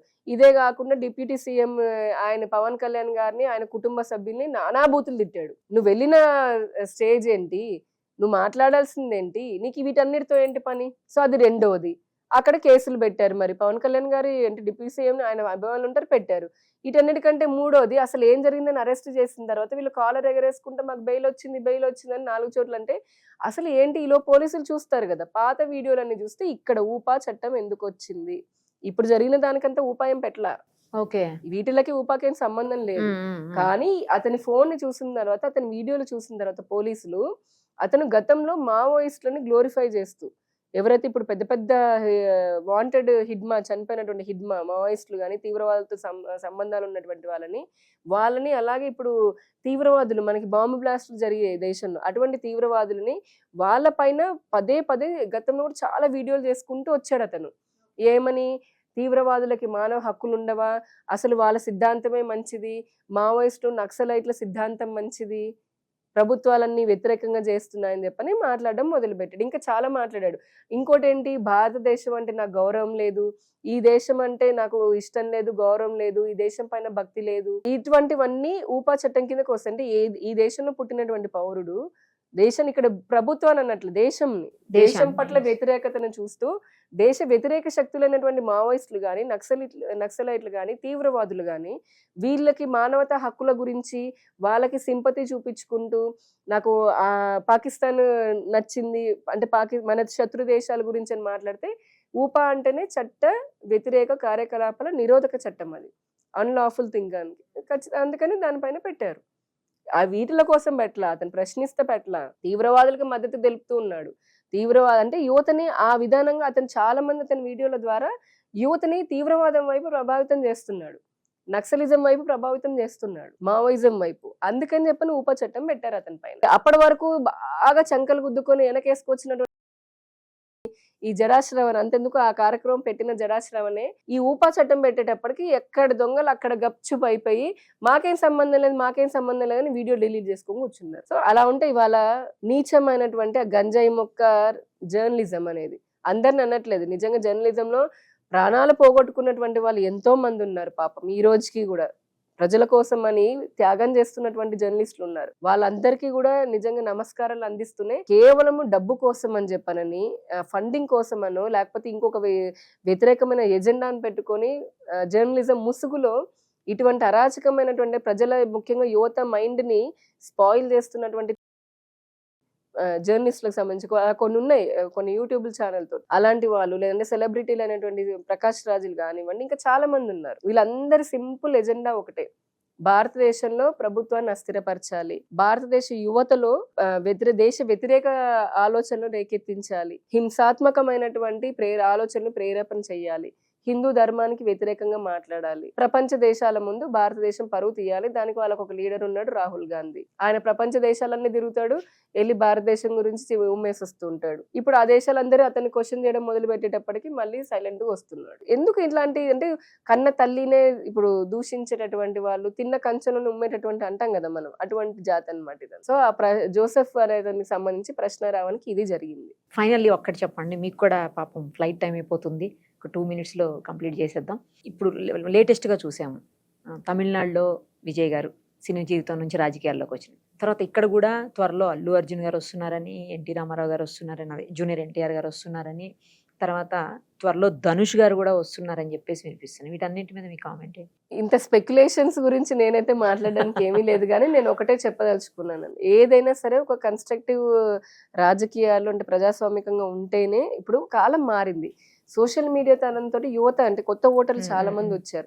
ఒకప్పటిలాగా రాజకీయాలు నిజంగా అంతలాగా లేవు, అంటే రాజకీయాలు మారాయి. అప్పట్లో రాజకీయ సమస్యల్ని, ప్రభుత్వాలని, పార్టీలని ఇంకో కోణంలో చూసేవాళ్ళు ప్రజలు.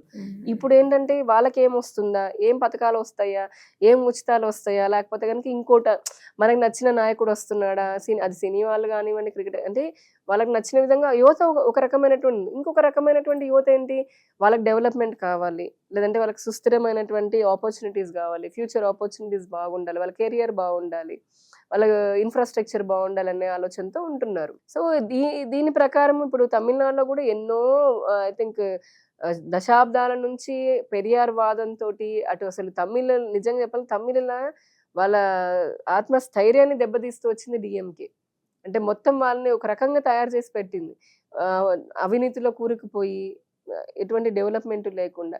సో అక్కడ యువత విజయ్ని ఎన్నుకున్నారు. మరి అతను కూడా ఆ యువతకి తగ్గట్టుగా పరిపాలన చేస్తూ ఉంటే ముందుకు వెళ్తారు. ఇప్పుడు అన్నామలై గారిని తీసుకోండి, తమిళనాడు, అదే తమిళనాడు మొన్నటి వరకు బీజేపీలో ఉన్నారు, ఆయన బయటకు వచ్చేసారు. ఎందుకంటే ఆయనకు ఒక ఆలోచన ఉంది, ఓకే నేను తమిళనాడు ప్రజలను అర్థం చేసుకున్నారు, యువతను అర్థం చేసుకున్నారు, నేను ఈ రకంగా చేస్తే యువతకి మరింత ఆసరాగా. తమిళనాడు ఒకప్పుడు ఘన చరిత్ర కలిగింది, అటు ఆధ్యాత్మికంగా అయినా, అభివృద్ధిలో అయినా. మీరు చూడండి అక్కడ ఆర్కిటెక్చర్ చూడండి, లేదంటే వాళ్ళు నౌకాయానం అంటే సముద్ర వ్యాపారం చూడండి, తమిళనాడు ఎంత గర్వకారణంగా ఉండేది, దేశానికి గర్వకారణంగా ఉండేది చూస్తే, భాషకి కానీ సంస్కృతంలో కానీ. సో అటువంటిది తర్వాత ఈ రాజకీయాలకి ఇటువంటి డిఎంకే లాంటి పార్టీల వల్ల, పెరియార్ వాదానికి అనుకోండి, చాలా అవినీతిలో కూరుకుపోతూ వచ్చింది. ఇప్పుడు కొత్త ఆశల వైపు చూస్తున్నారు. అలాగే ఇక్కడ తెలంగాణ అంటారా, మీరు ఇందాక చెప్పారు కొంతమంది హీరోల పేర్లు.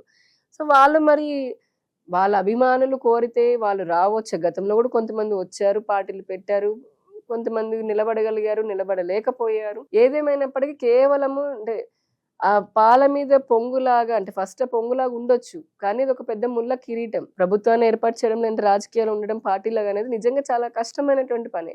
దానికి అంత పూర్తి స్థాయిలో కమిట్మెంట్ ఉండి, నిజంగా ప్రజలు ఆదరించే రీతిలో ప్రజల అర్థం చేసుకుంటూ వారి సమస్యలను ముందుకెళ్ళిన వాళ్ళు ఎవరైనా సక్సెస్ సాధిస్తారేమో. ఎవరైనా మంచి చేస్తుంటే వాళ్ళని ఆహ్వానిస్తాం, అంతే కదా, ఎవరైనా ఆహ్వానిస్తారు, మంచి చేయాలి. అంటే అరాచకవాదాలు లేకపోతే మళ్ళీ ఇంకో రకంగా ఉంటే ప్రజలే వాళ్ళకి బుద్ధి చెప్తారు. ఆంధ్రాలో చూసారు మీరు. రైట్ అండి, థ్యాంక్ యూ సో మచ్. మళ్ళీ మీరు వచ్చినప్పుడు తప్పకుండా చెప్పండి, ఈ టైం సరిపోలేదు, ఇంకా చేద్దాం మళ్ళీ. Thank you so much. Thank you.